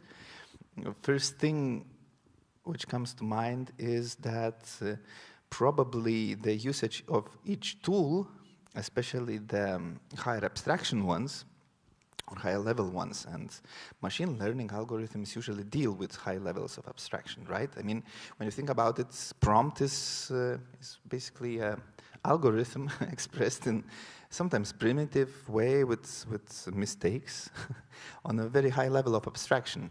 So it's like a human-computer interaction in a way that machine tries to imitate human and you know, accept the commands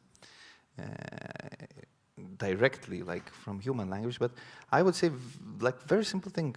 Probably I just learn more about myself through using the tool.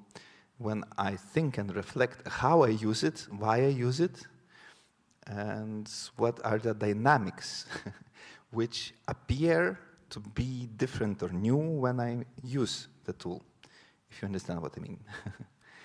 Yes, absolutely. See, I like that idea of self-reflection, or tools that are out there among the LLMs and the algorithms to rediscover the self, or like the inners of our existence, of our being.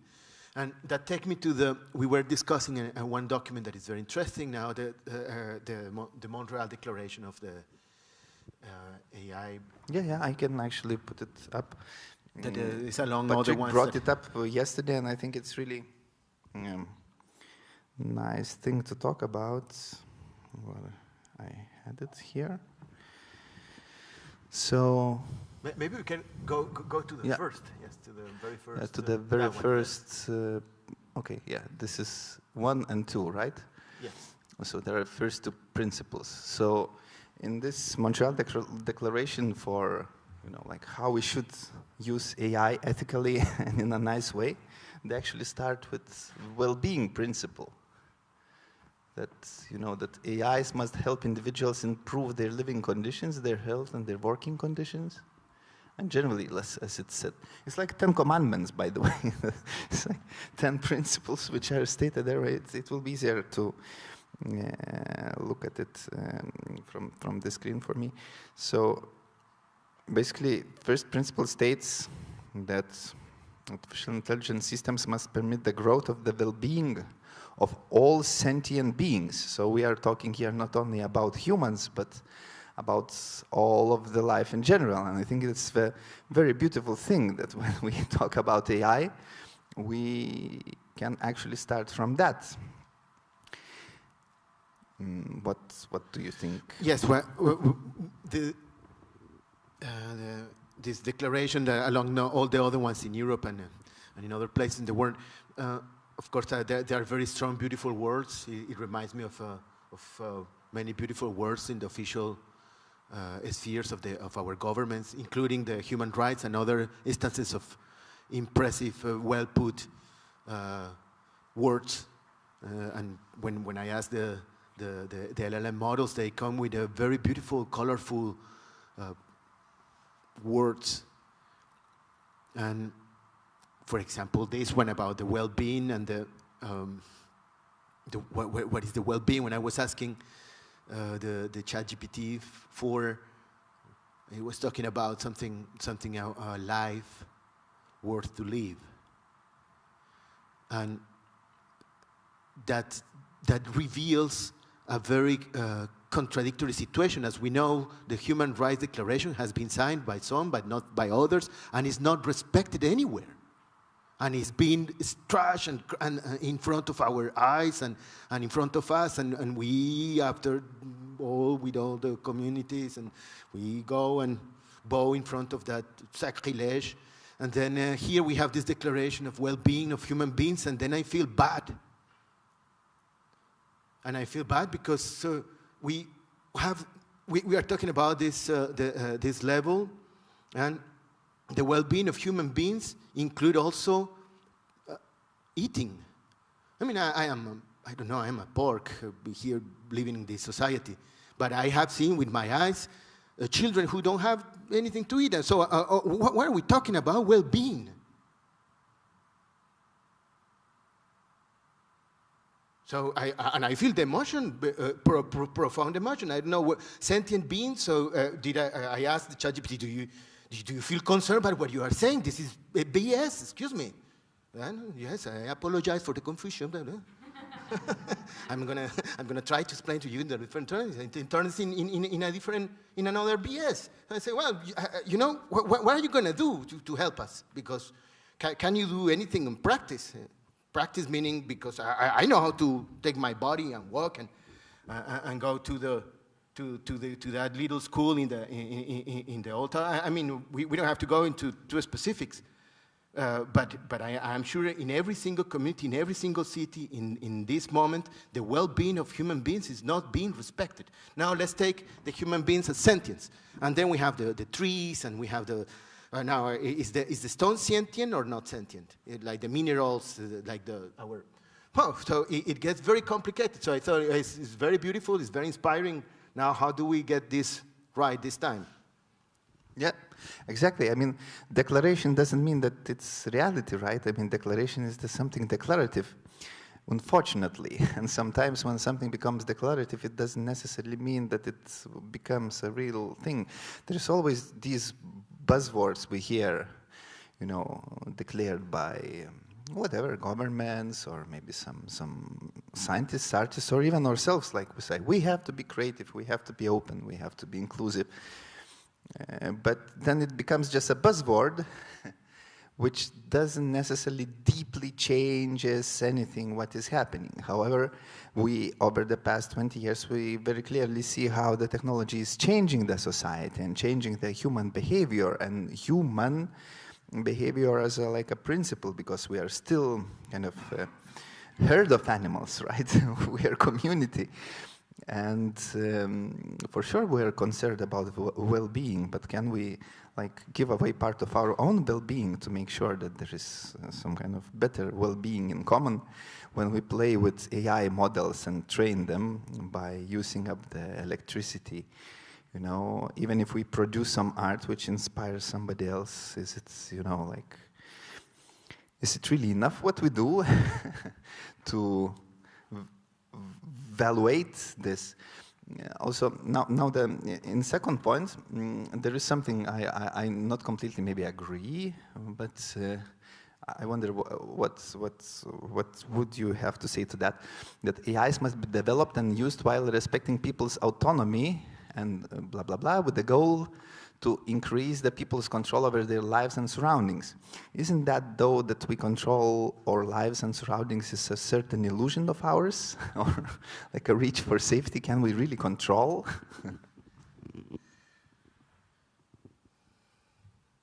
Yes, yes, the question of freedom and how our freedom is being empowered or is being put into detrimental or being misused.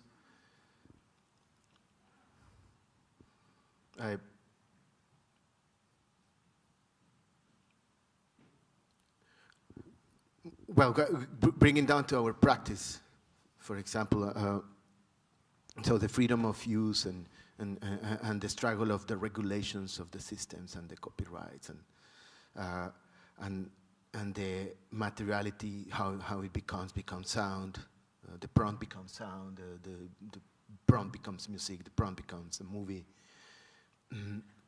I think when we discuss about this freedom, there is also the aspect of the freedom of choice.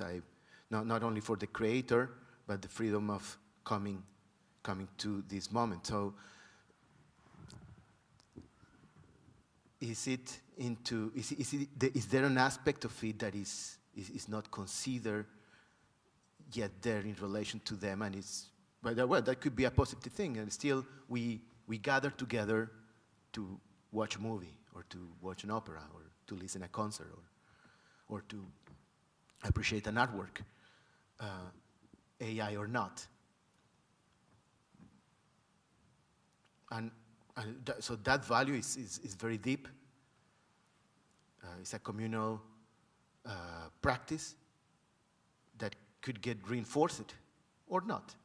So are we scaling too much up the actual meaning of those models into, I mean, we didn't have them for thousands of years, if not millions, and we still gathered together, for example, here, or tonight, in the concert, or around. So I wonder what is the real scale of those concerns and those declarations.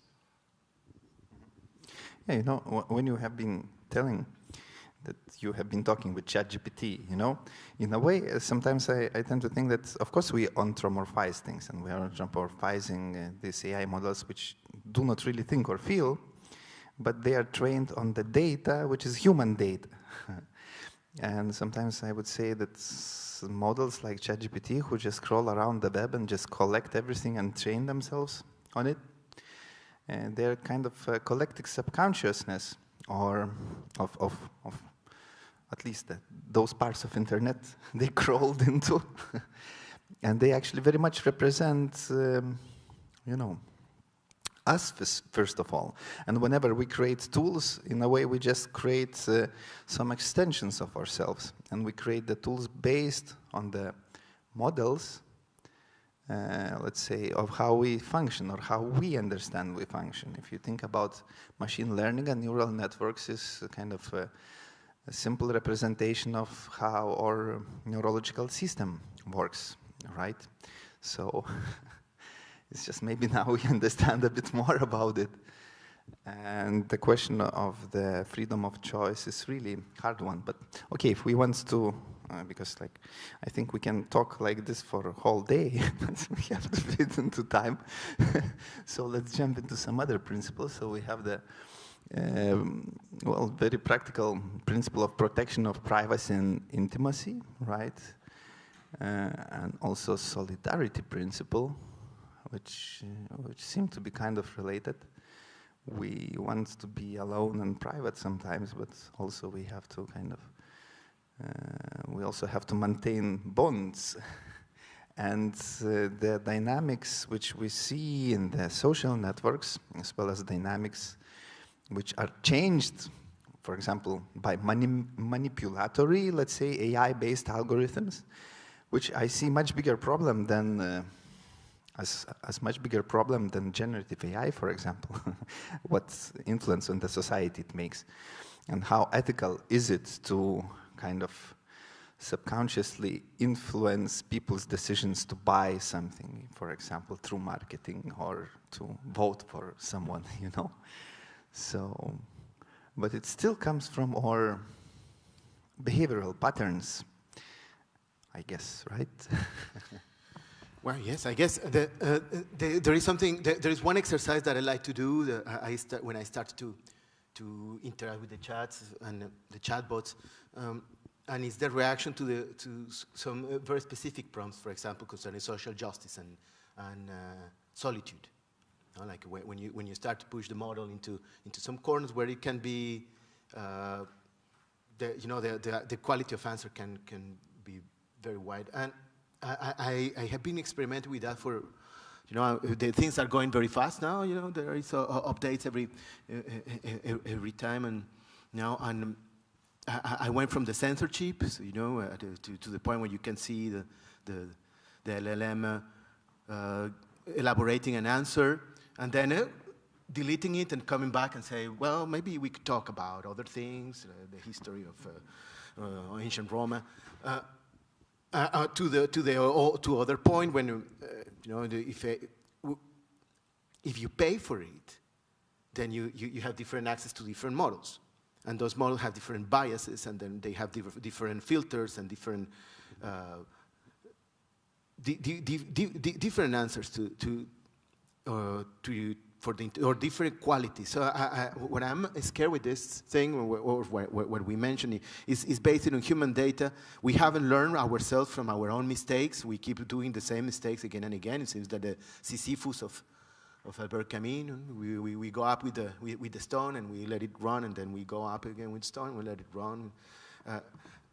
Well, that probably was a punishment and not a mistake, but but we do fall again and again in our mistakes.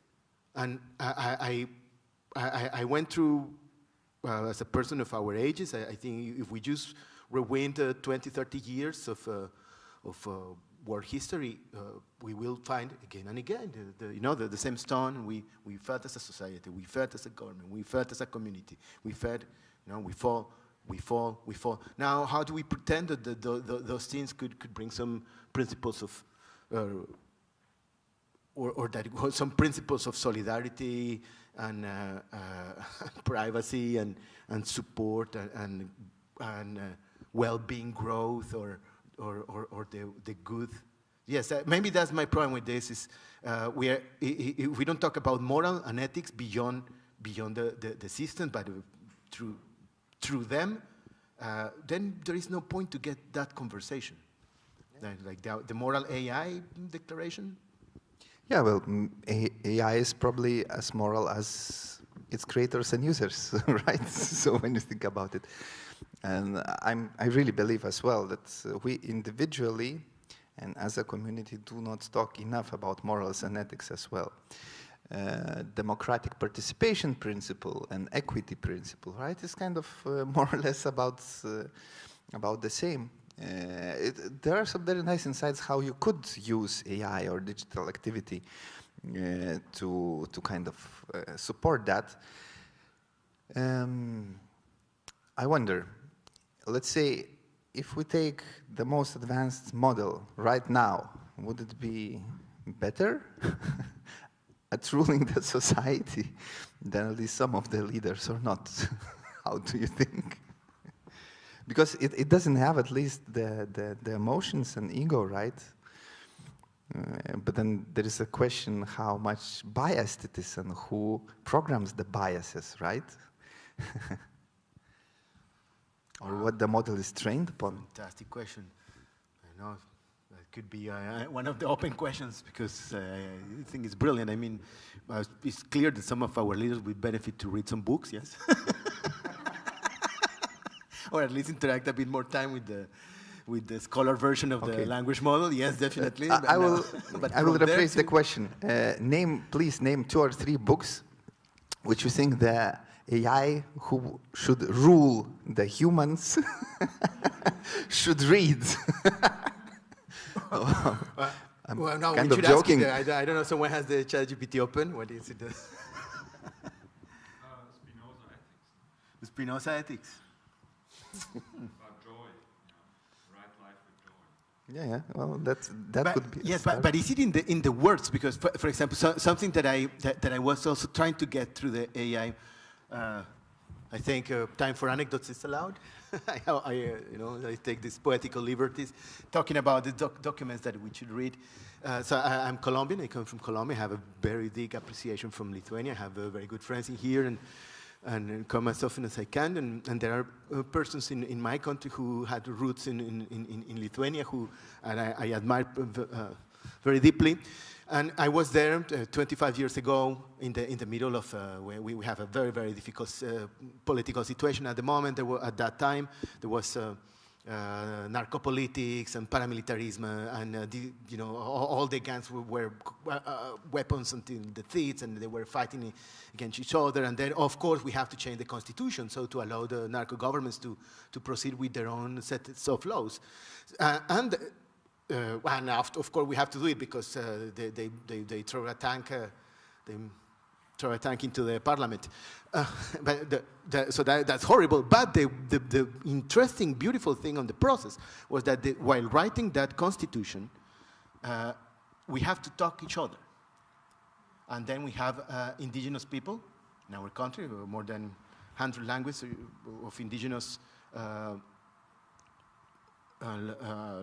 dialects and languages. So being a national constitution, we have to come to agreements how to express the things. So there were those themes of translation between Spanish and Arhuaco, that is one of the languages that is spoken on the Caribbean. And the process of it was marvelous. So, for example, there was one of the principles of the articles is Article 33 that talks about the right of human not being tortured and not being coerced of freedom and liberty. That is a little bit empty. But then when the Indians were listening to that, they were like, "What are you talking about?" it's obvious. They go and they were discussing, and then they come with a translation, and the translations were of an unbelievable level of simplicity. Like for example, that one is, they say, well, this is stone number 33, and it reads, "You will not carry anyone on top of your heart."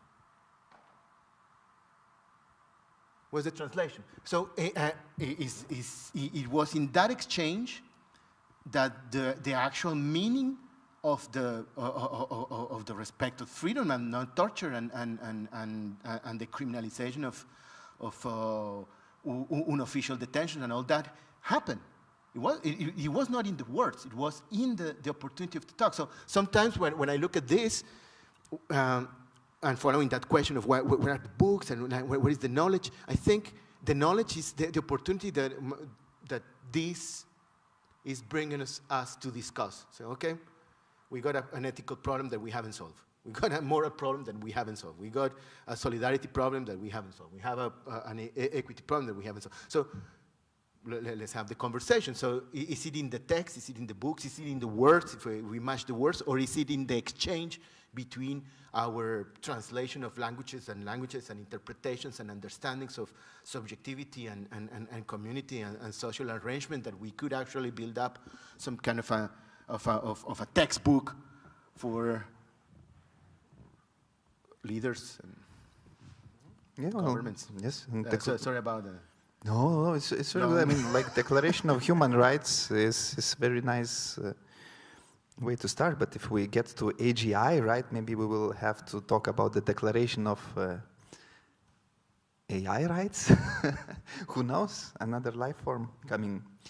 There is this prognosis which we wouldn't show, but some scientists last week related to OpenAI, they released the prediction of what will happen in coming 2 years with AI development, and they predict that it will be bigger than Industrial Revolution. And that already soon AI researchers will be able to train themselves faster than the humans can produce enough material for them to train upon. Well, let's see what happens. Okay, diversity inclusion principle, as well as prudence principle. So, I mean, this is also very much related to the biases, right? I mean, maintaining social and cultural diversity and making sure that it's balanced. I mean, when you look at Midjourney pictures or what like ChatGPT generates, it's based on the languages and amount of data which you can find the most on internet, right? I mean, so if it's some kind of, I don't know, experimental text writings or something, let's say, niche, and there is much smaller chance that you will get it back from the model, no matter how you prompt it. Well, that inspired me a question that I've been trying to ask you, that you as a practitioner, I mean, as an artist, and and a developer and a creator.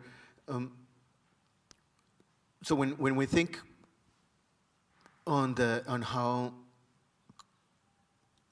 we push or how do we create, of course we look at the past and we go to the future backwards or something like that, but we look at what others have done. That's how we learn copying the others. We learn from the seeing, from copying, and then then behind our back is the future, and then that's the unknown. And then when we are into creative processes, we are very interested in those unknown territories or unexplored. And now there is the unknown unknowns. So the things that we don't know, and the unknown, etc. So these models are training to existing data, and they can throw out some very interesting hallucinations. And very interesting speculations about once even for data that you will expect to be reliable, but not on that accepting. Okay, you are not telling me the truth, so let's push it. Somehow it feels limited, like the capacity. So how do you sense that when you work with these models and with the technology? How is this relation to the unknown? Well, I think human beings, especially some of them, have this pull to explore and play. I think it's very natural somehow. I don't know how it happened, and probably scientists don't really know how it happened. And there are a lot of neuroscientists now who try to understand why we have this, ability to understand that we understand, and ability to know that we don't know, and that there are several layers of unknown. I think this is also one of the things which just motivates us, or is somehow in the essence of human beings, and maybe in the essence of life as well, in the phenomenon of life itself. And we create some kind of tools which we think can help us to explore these unknowns.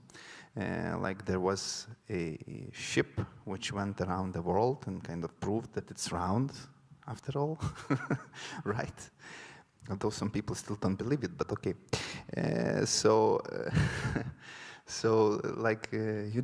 Can these AI tools also be some kind of ship where we explore some interesting things? But on the other hand, I think it's very important what we also talked the previous days, and you also touched it a little bit, this communication or the process itself. It's very important that somehow we don't forget that it's very natural for human beings and necessary for human beings to interact and to kind of not only stay in the concepts and declarations, but also just do some simple and nice things, embodied things. Like, I don't know, standing in a circle and, squeezing each other's hands or something like this. And that it also stimulates our brain in the ways we don't know it stimulates it, but it still makes us somehow feel better and maybe be more empathic and not torture and kill each other. I don't know. That's the thing which also relates to these last two principles: responsibility and sustainable development. Also very big words, very important words, but I don't know, maybe we could extend this to the wider discussion right away, or maybe there are some insights or questions specifically about what we talked here from the audience. If the audience is not asleep. I agree. Okay, yes. Yeah.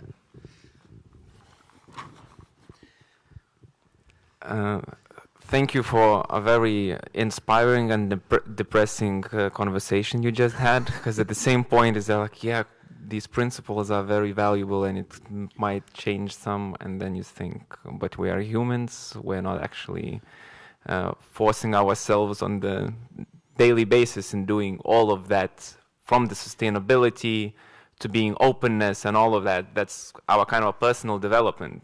And we're using the tools, so we're kind of shifting that responsibility. Hey, yeah, AI should solve that, but I want to be lazy and just sit there, Everything's around me.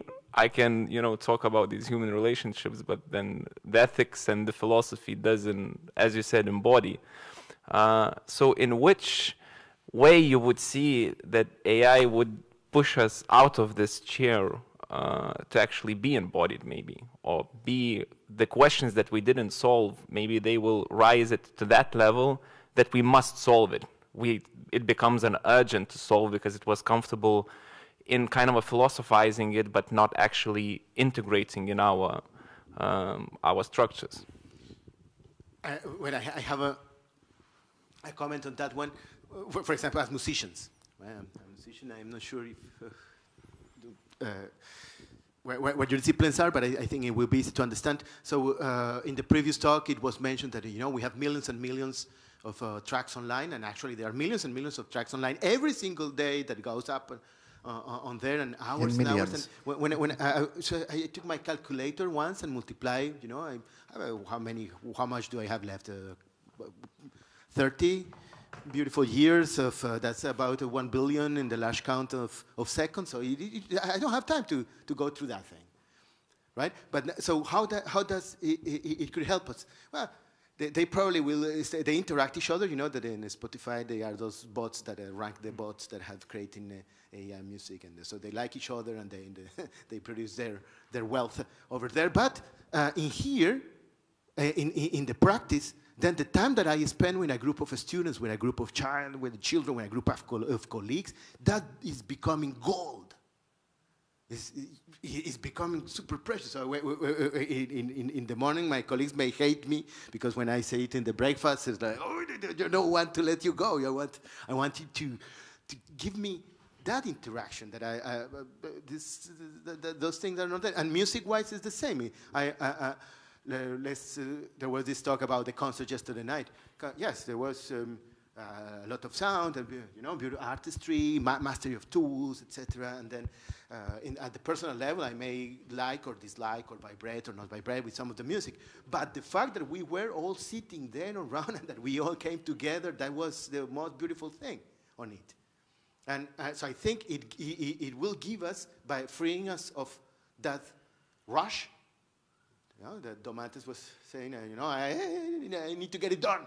Well, at one point, the client will be doing themselves. I don't know. It will automatically happen there. But that freedom of space of the labor, maybe is that what is implying in the Industrial Revolution, when there was a good side of it, when workers were freedom of the hand labor, then the intellectual capacities went up. Is it that now our spiritual and more metaphysical understanding or deeper layers of the mind could be explored because those machines are doing the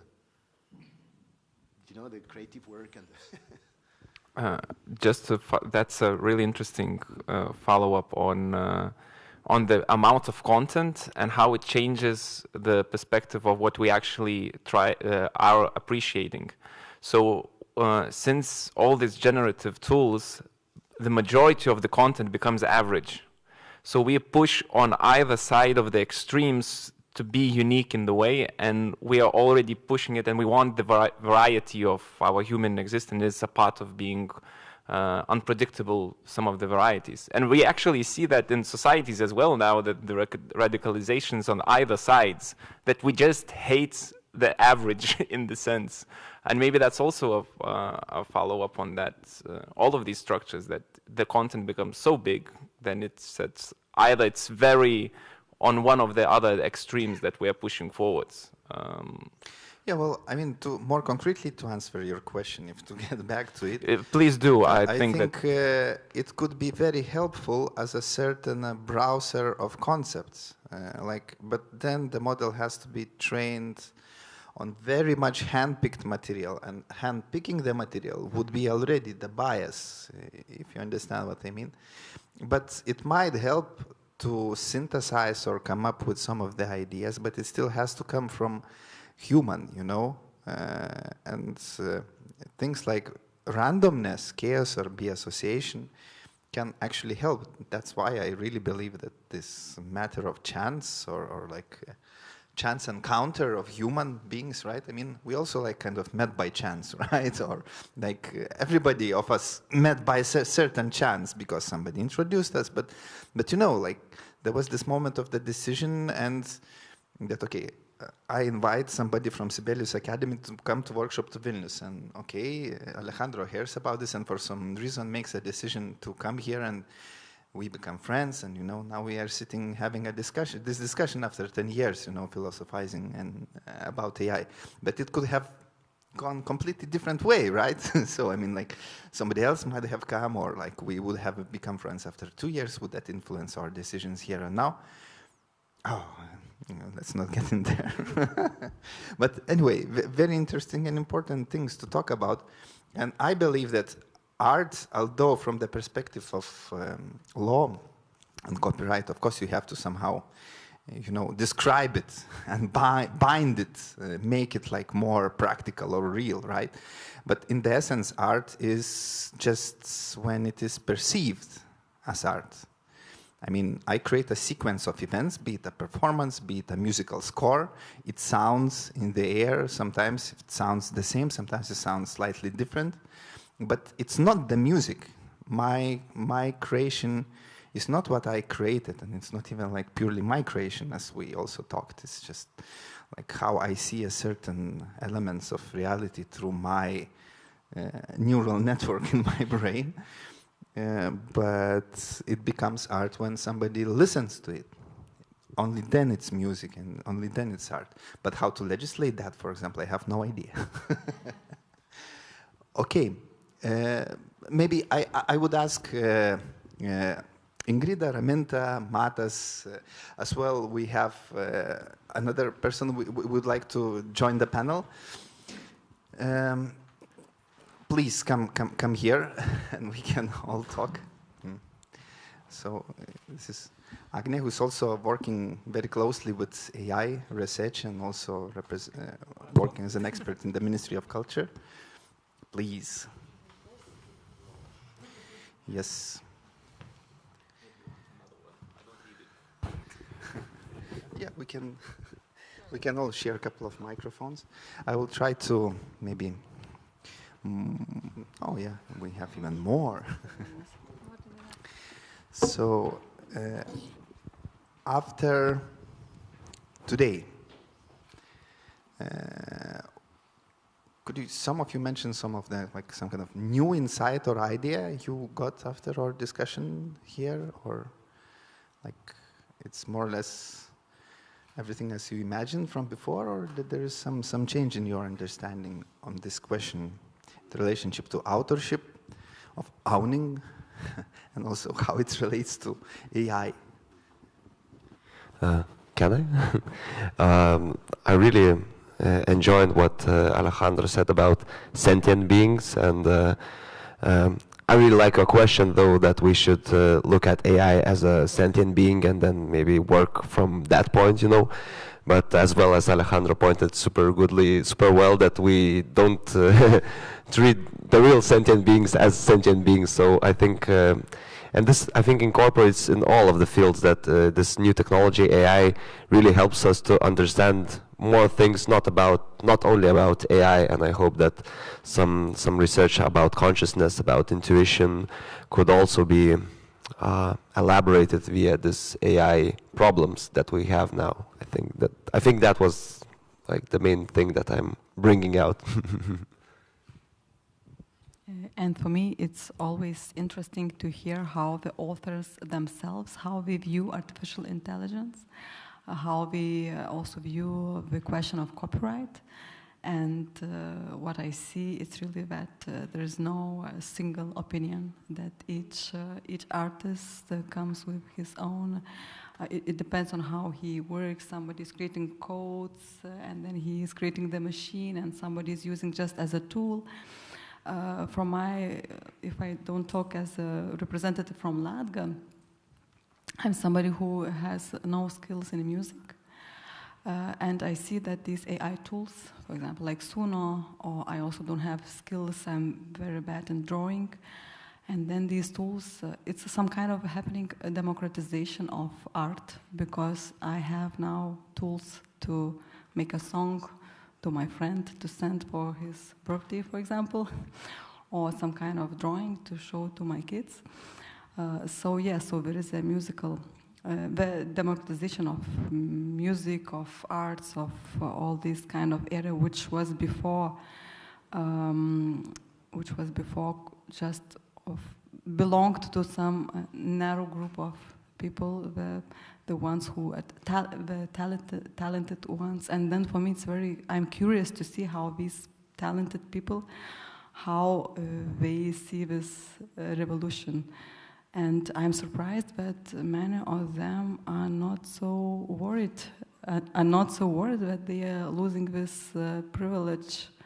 So, so interesting for me. Well, yes, I like to answer that one, because I'm not worried in the sense that until it will not come here with his own legs and his own skin and sit down around us and we'll start making our kinetic exercises there without stretching, and because all those forms that's where it happens. That's what I have been trying to say. The symbolic network of the algorithms, there's a layer. But the social interactive layer does deep in us. For example, making a song is there is the those instruments that we hear, and the sound comes from the loudspeakers. But the emotional content of it is not there. How is that created? Over the years, over again and again, singing together, passing the voice. Collectively singing it for joy, for sadness, for next year again, and then that creates an emotional connection to the music, and that I don't feel any, I don't see it at all in those machines. I see it as extension tools. Yes, some efficiency machines or algorithms that help us to do things faster or quicker or in this and that direction, but that particular point.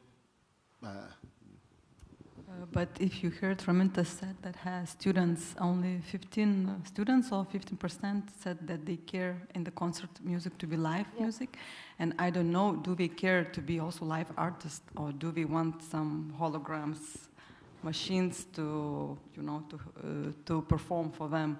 Do we care to have a real human being with his own sufferings, emotions, history, personal history? Do you know if this new generation, they care about that or not? Is it just the live singing, or is it? Honestly, I forgot to mention. I didn't ask them this exact question, but I made small interviews with performers and artists from Lithuania. Do they want to have the concert in virtual reality? And we talked a lot about that. What is positive and negative aspects to virtual reality concerts, and that was before COVID. And because in America, music industry, it was like the big change, and everybody started to invest their money to this virtual reality concert platform idea.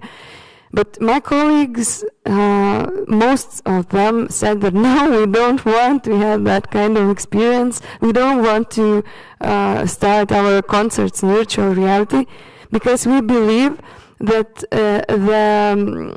what is happening in a live concert, that moment when live audience come, when we play for them, all that changes. It's more authentic, more important. And it was like few years ago when I asked them this question, and I didn't understand, because I was like super into that we need to go to virtual reality. I was like insane about that idea. And like few years, like nowadays, we can see that this idea didn't go well. You can find there are some concerts, but not all music industry went to virtual reality. So we can discuss these questions, but I really like what I heard now here about the idea that we are included in this AI moment when AI is changing our perception, our daily life, and we can't only stand somewhere nearby these processes and look and watch it from behind. We are included into these processes. If we are creators, if we are just listeners, or musicians, non-musicians, and I think we need to understand and to accept, yeah, of course, accept these changes, and to find ourselves in this, and that's it. I think we can't stop it. We just need to find a way how to fit all different people with different, characters, individualities in these changes.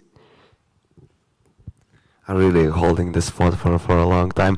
I wanted to say this when we spoke together as well, but of course I don't know and don't want to sound maybe too cynical, and I don't know how your question was formed. I'm talking about this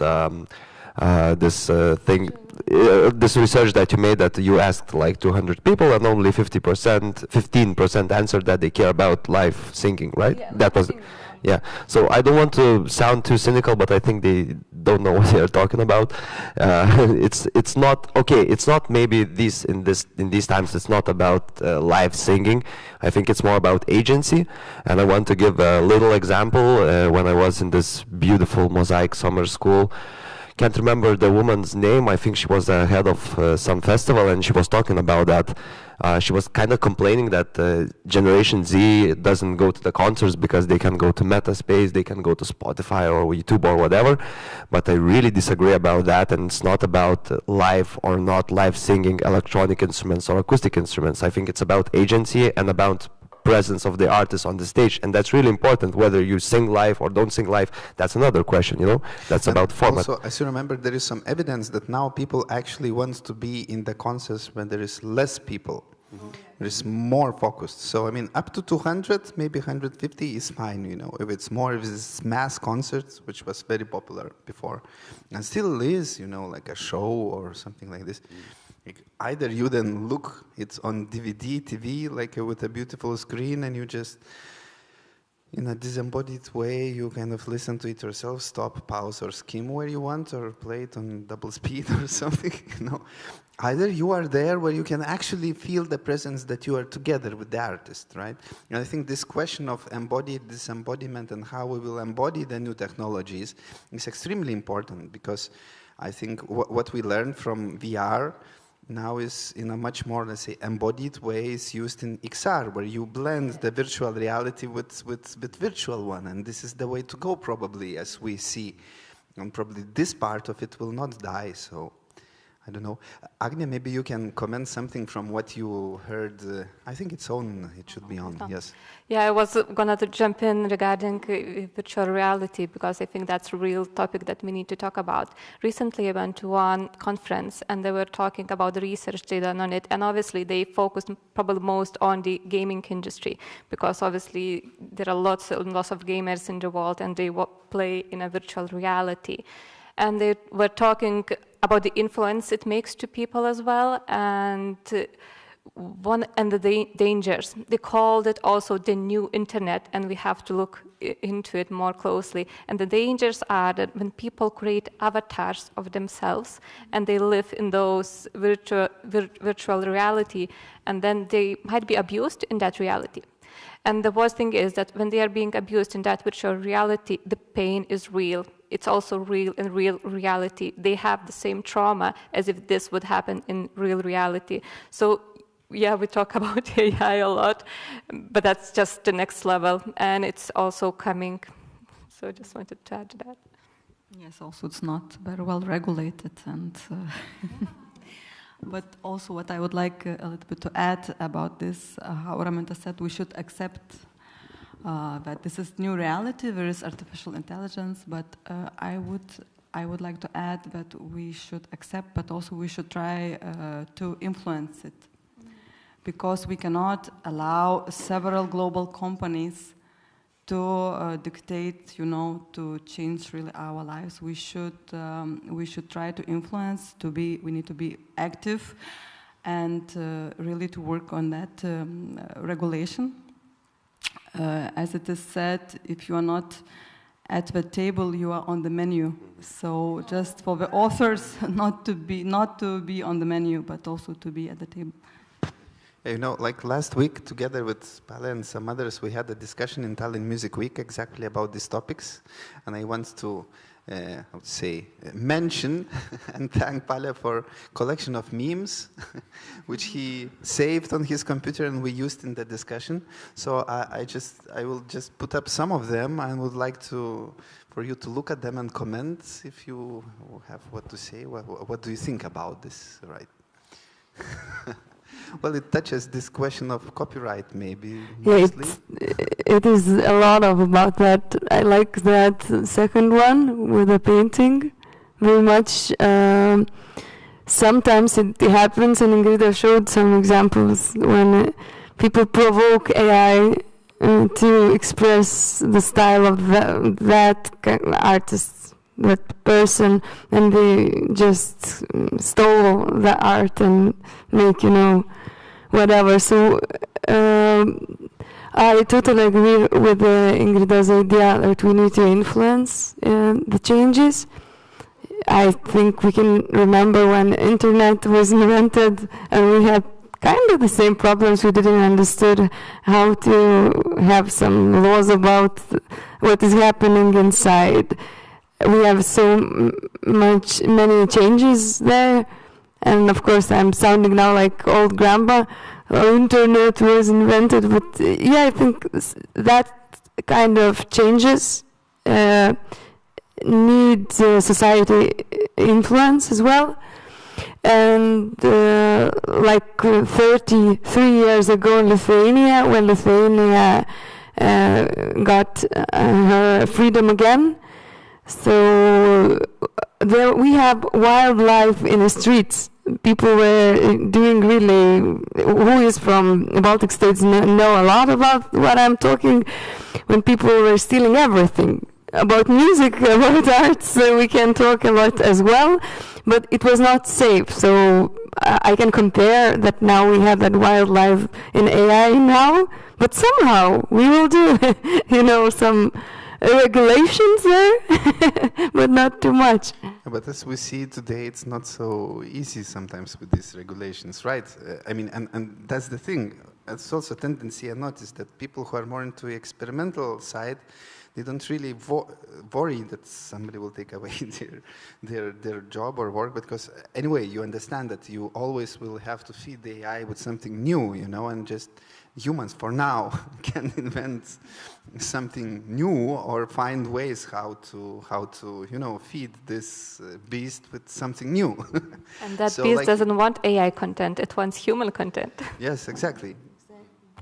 So, but however, if you look from another side, if there is somebody who is taking the works of people and exploits and makes a lot of money out of it, it's probably not ethical, and it's kind of against the principles of what is the, authorship.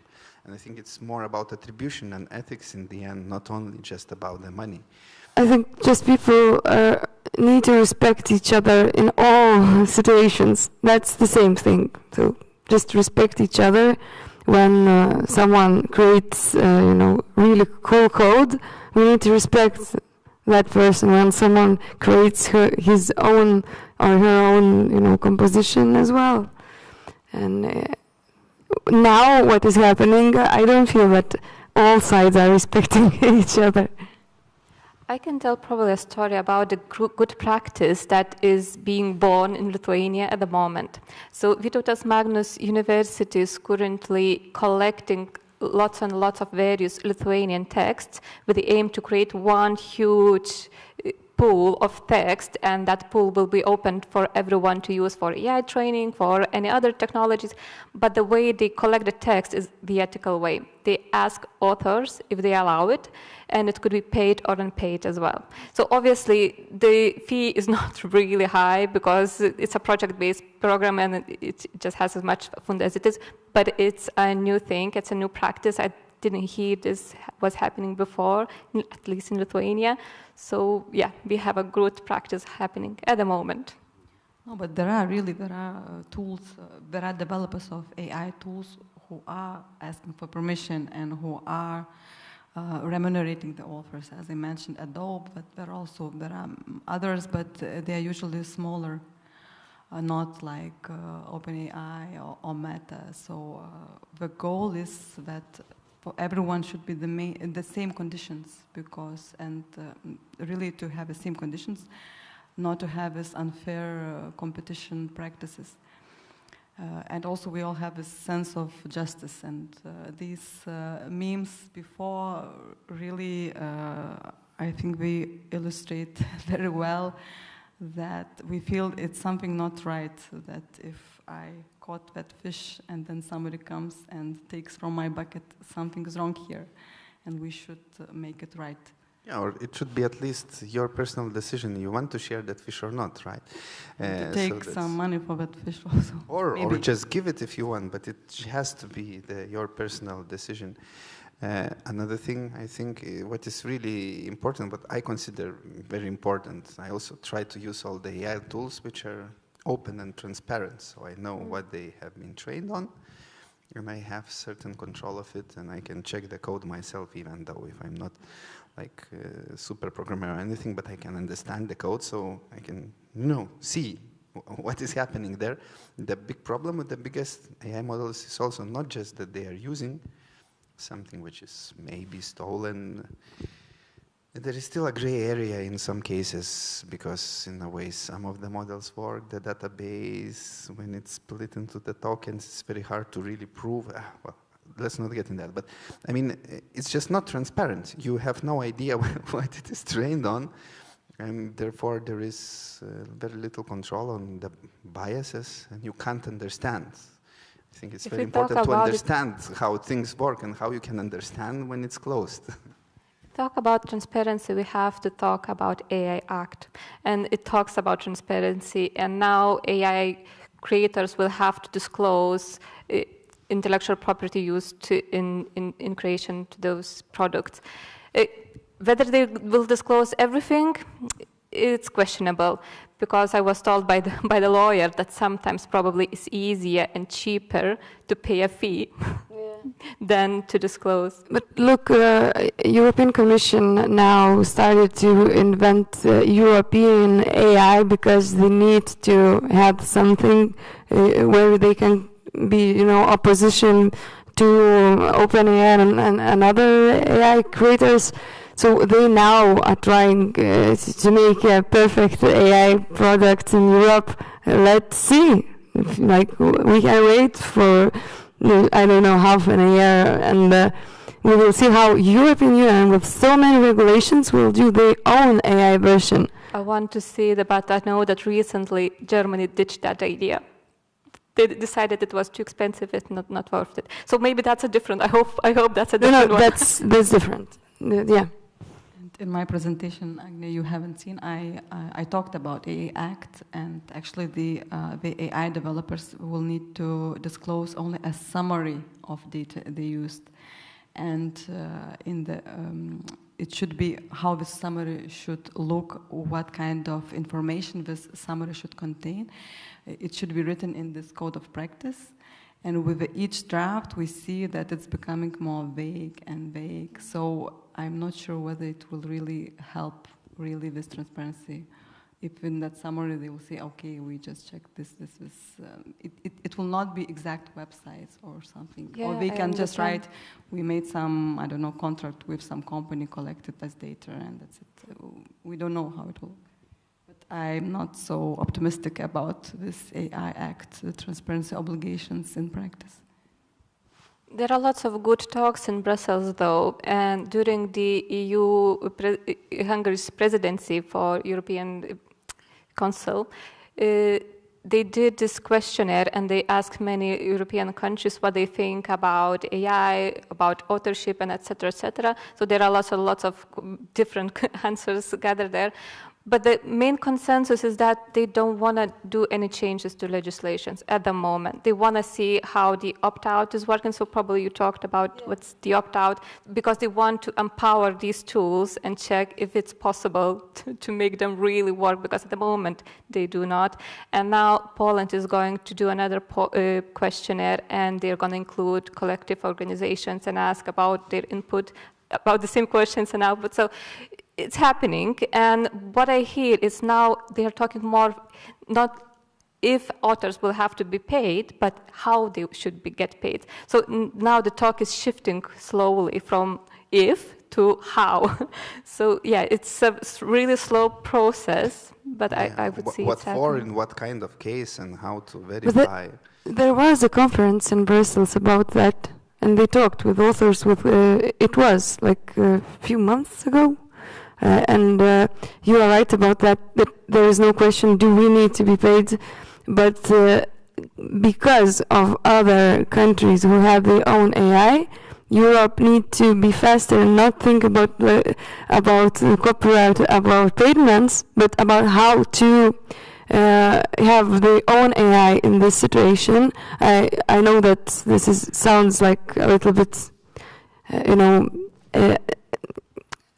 know, it sounds a little bit crazy, because I don't believe in this idea, but I know that the European Commission, they counted why this is important and why they need to have their own, program, their own AI code. Actually, it's very needed, especially when we see what is happening with another side of the pond, and all the main AI models are from there. So I believe that it would be China. China is coming, and if you talk China about as well, yes. not generative AI, but AI as technology in general, I think I heard in one WIPO event that if you look at the patents, registration of patents in AI technology, now China is the first on the number of patents.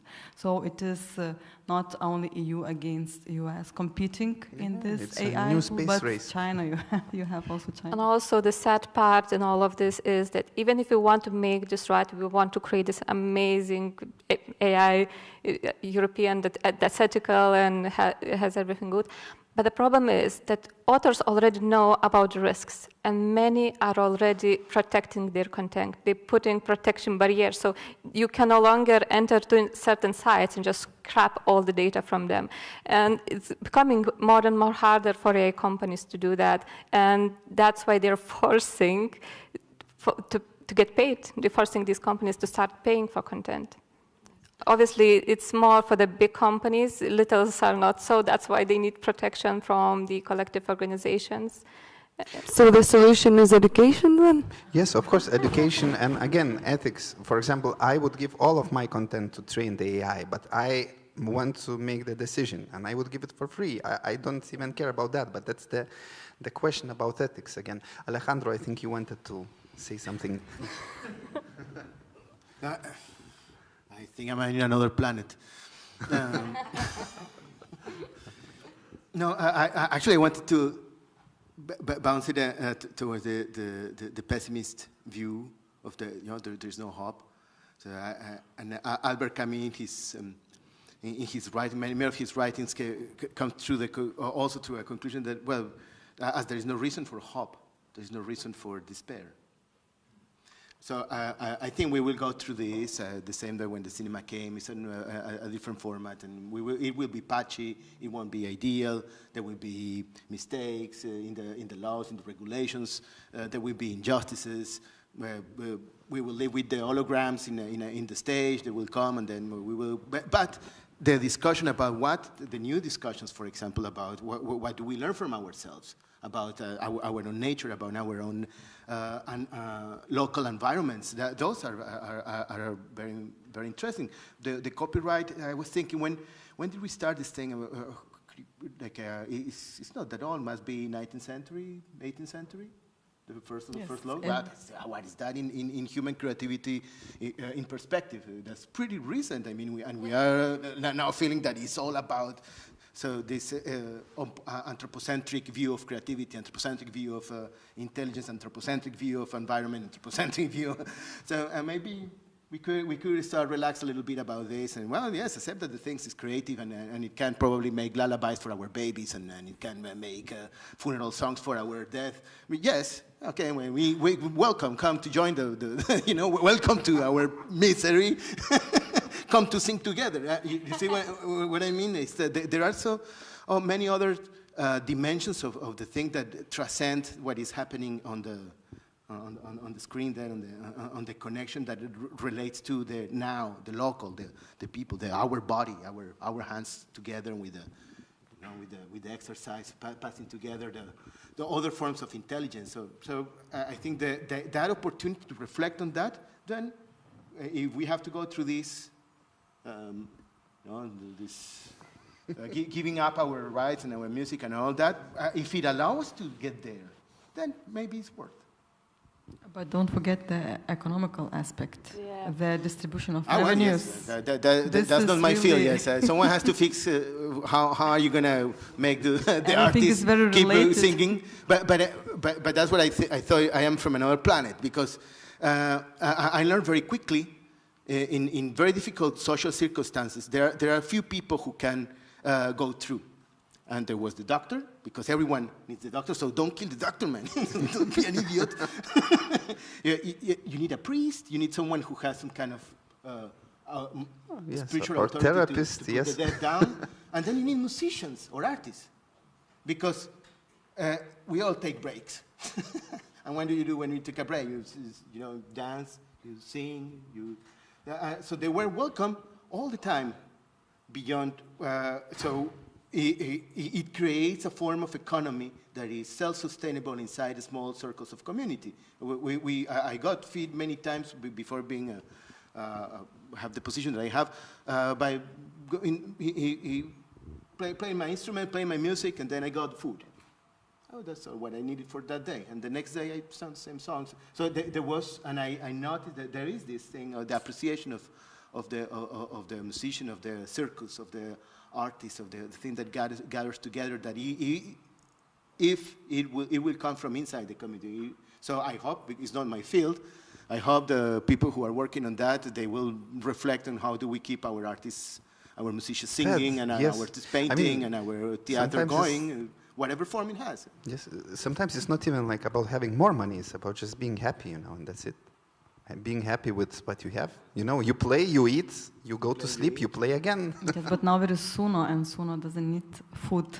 It needs a lot of electricity connected to the wall. It needs connection to the satellite.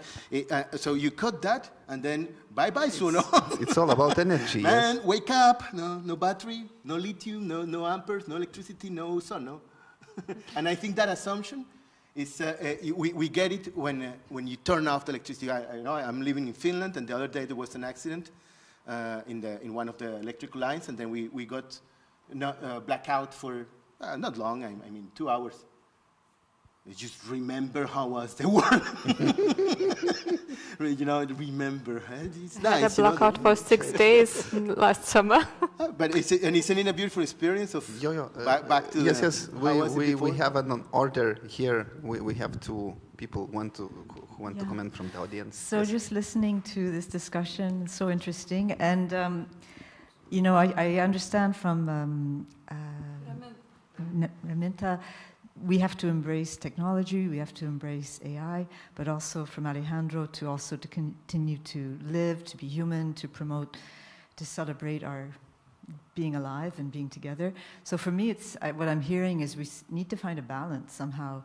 And, you were talking about the live singing, to remember that we are human, we are alive, and we have to live our lives. So, to embrace the live experience, to live our lives, but also to find a balance somehow as we go into this world deeper and deeper. So, and it's a lot about a balance of time and energy in a day. Like your phone tells you how many hours you've spent on the phone this week, and it's kind of.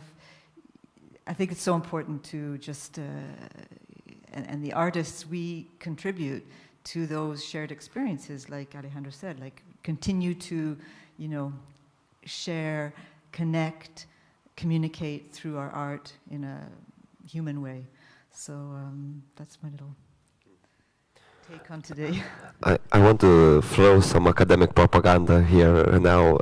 So this artistic research field, which is like, let's say, newish, and is really emerging and getting like new stuff happening. There's different platforms in Europe, and they are doing things a bit differently in US. But still, this research through practice thing, I think it's gonna answer a lot. I hope that it's gonna answer a lot of questions. Of course, we still need to theoretize things, but this research through doing, I think, really will help the AI problems and all the economic problems, because without really touching manually this AI thing and seeing the code, you really cannot discuss these issues. You really have to be inside and solve these problems from inside. So I think we have tools to go further, although it takes time, I think.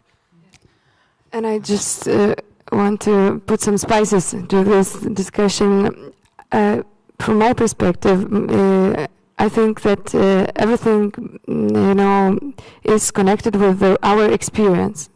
Yeah, of course, you talked about balance, and I thought, yeah, always the good composition have balance between what we expect and what we have some surprises in the composition. And if you are that kind of human, you will listen that kind of music and enjoy and blah blah blah blah. So if imagine, and we have some examples where countries are closed, for example, North Korea, what kind of music they are listening, because a lot of music are banned there. So if we will show them different kind of music, America, I don't know, R&B, pop style music, they reaction to that kind of music will be super different from what we will react. So imagine the person who grew up with music created only with AI. He never heard before acoustic music, so he will react to that kind of music super differently. And that's why older people always say, oh, younger generation don't understand.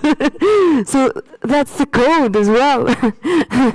And we need to expect that younger generation will understand AI music more, like, not like us, like differently, and more naturally. We will listen AI-generated music where we can analyze and, oh, maybe that's the decision from the computer, and they don't care. They will expect different things from that.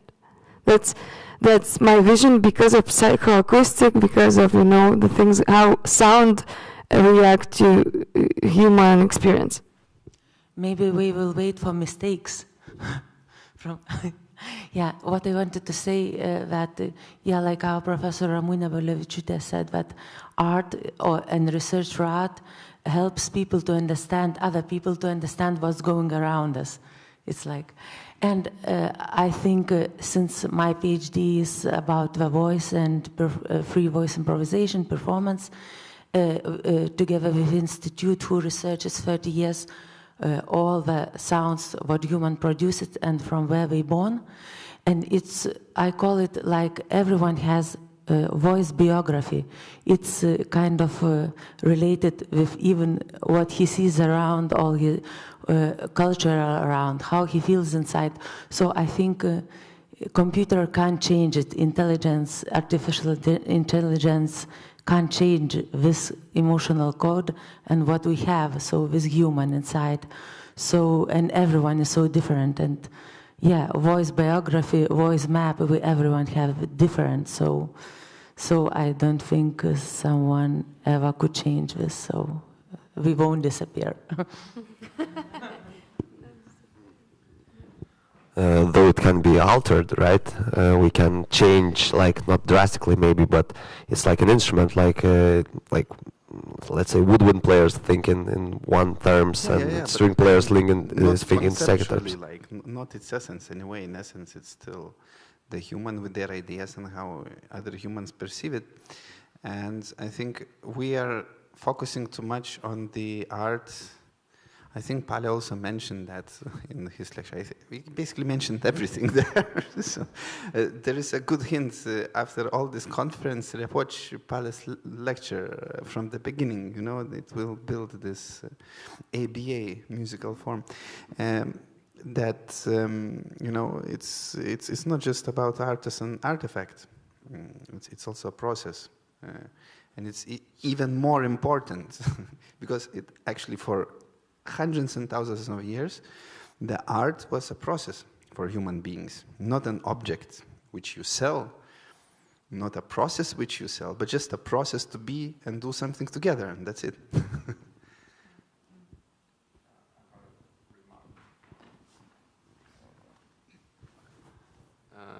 Since I'm the pessimist in this room now, which I love, I want to shift the conversation a little bit out of only creativity towards it, but thinking on the social contract that we have. We're expecting, as you know, each of us individually, that we'll, for example, get free education or paid education, healthcare, infrastructure, roads.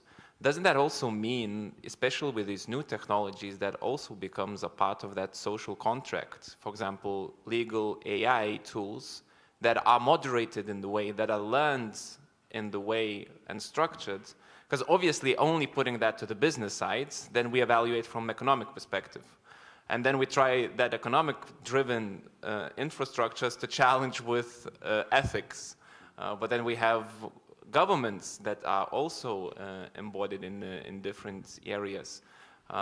Doesn't that, in exchange, change the social structures, social contracts that we had before, and on the very next level, as you said before, if I can, you know, eat and I want to, you know, play something, and I'm kind of happy with that. So, what's the shift in this social contract that we have, especially from the government? I think it's a nice topic that you, and somehow this one thing like just jump on my head. I haven't like deeply tried it, but I think it's like a cool example to talk about this social thingy.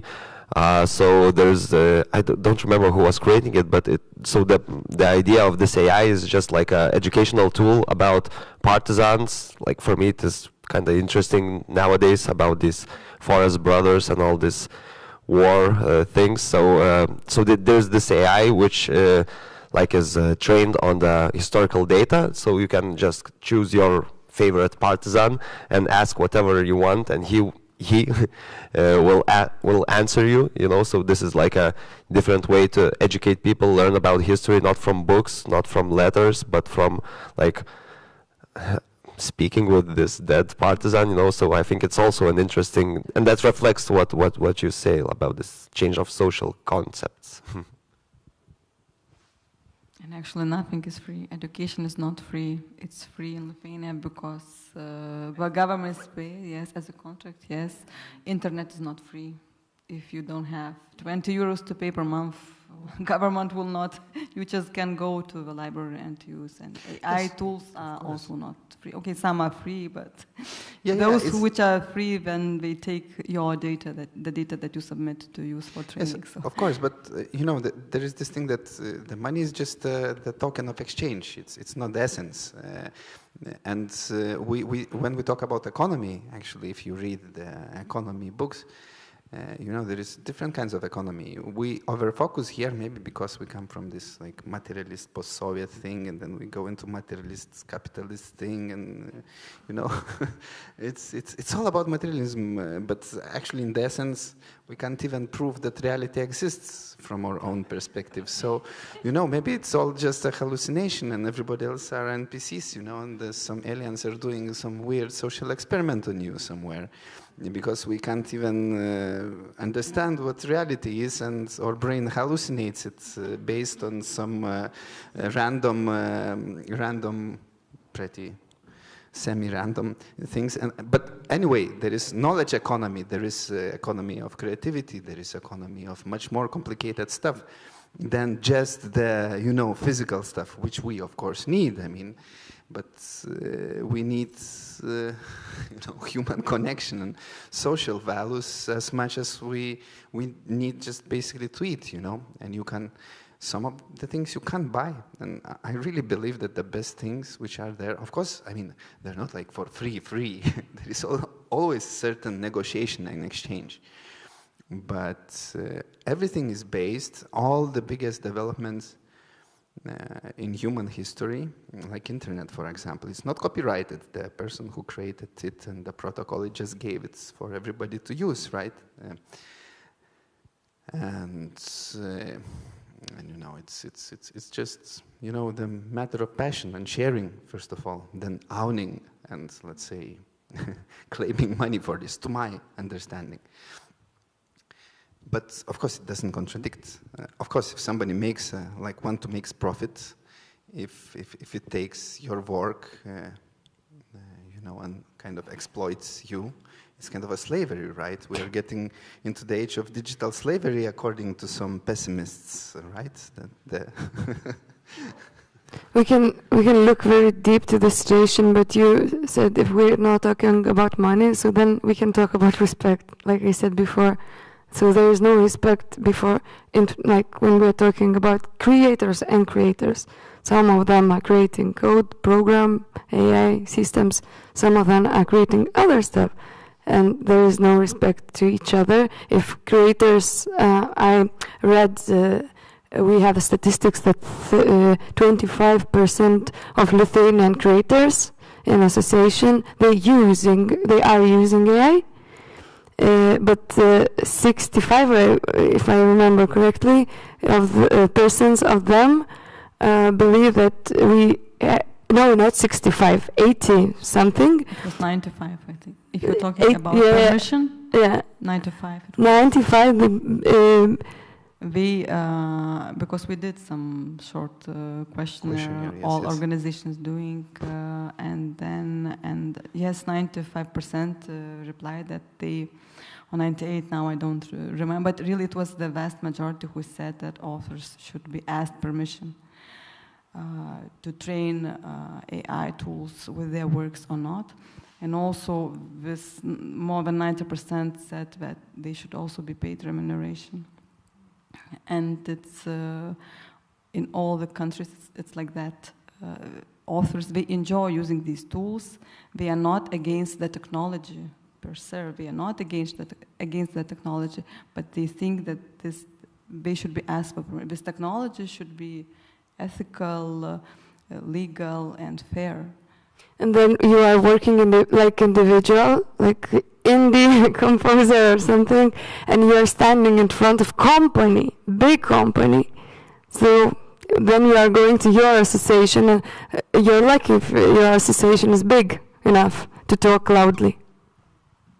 So there is, we can go very deep to philosophy, sharing is caring and blah blah. But that's not cool when you are, standing in front of a real situation. Also, now the question is, who has more power, the governments or these companies? Corporations, yes. Or the machines. Not machines, people behind the machine. Yes, exactly. People behind the machines. Well, if you look at this last picture, I just want to maybe one last statement from you. If you want, you can answer my question. If you don't, if we forbid the AI to do art, will it take over the world, or just generally maybe say one last thing you would want to say? I think, it's just my opinion. I'm not a computer scientist in any way. I think AI doesn't care about that. We care about that, So we care about art and we consume art, and for now we use AI to generate it. But if you really just connect two machines and let them speak together, it doesn't make sense to humans. And I think it's just how it's gonna be.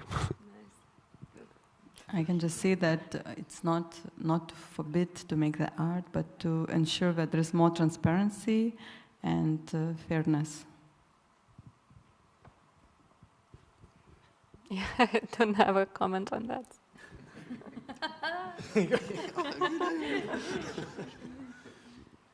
I'm thinking in a conversation that I have with a French friend about digital sobriety. Sobriety, like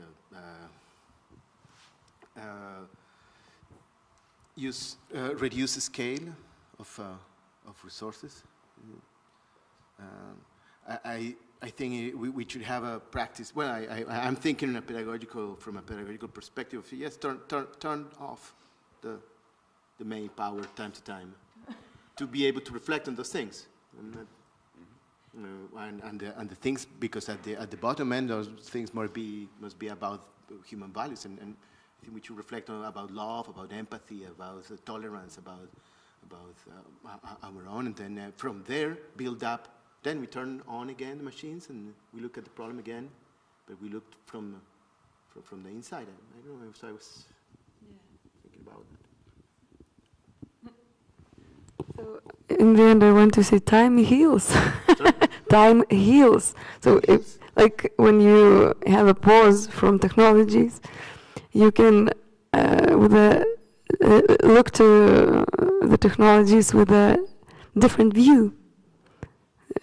So that's a good idea, and I think that's the best advice what you shared. I love that one. I love to take a stone and look at it as if it was a very advanced piece of technology, because it has all the minerals. It has an incredible memory, the geological memory of the creation of the earth. If you look at a plant, it has incredible powers of photosynthesis.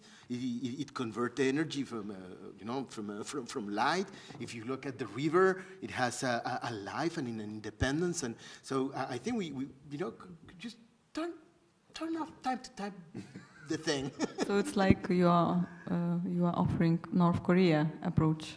North Korea? No. No, I wish to see more teachers. Just a joke. I wish to see more teachers talking like you just did, because you have to inspire students to learn about surroundings. And the way we do at the moment, it's not so much inspiring. That's why we're turning to other entertainment. Exactly. And a lot of my students are actually questioning really hard that. At one point we were feeding them maximum speed. I'm on software. But yes, but I think that we have generations that are critical, and I'm very positive. I like to talk to young people, and there are people who are very critical. They are very conscious. Why do you use your autocorrection to write your email? That thing generates. It makes a demand on a server that has this electric consumption. So and what is the alternative? With all the respect, I am not North Korean. I don't have anything to do with that. I am probably more naturist. I think that we could learn from the nature much more than what we are doing. And and the young generations are not idiots, and many of them understand, and they come back to. Do we actually need this? Do we need all these things to make art, to make meaningful music, to make meaningful human interactions? Do we need them? Does it bring something new? There are people. There were generations who refused Facebook. There were generations who refused WhatsApp. Then there were generations. Now there are generations who refuse the whole thing. and we take them to music technology. Welcome, yes. Welcome to think this thing together. Well, it's all about balance of the ecosystem, right? And let's finish with that. Thank you very much for a nice discussion.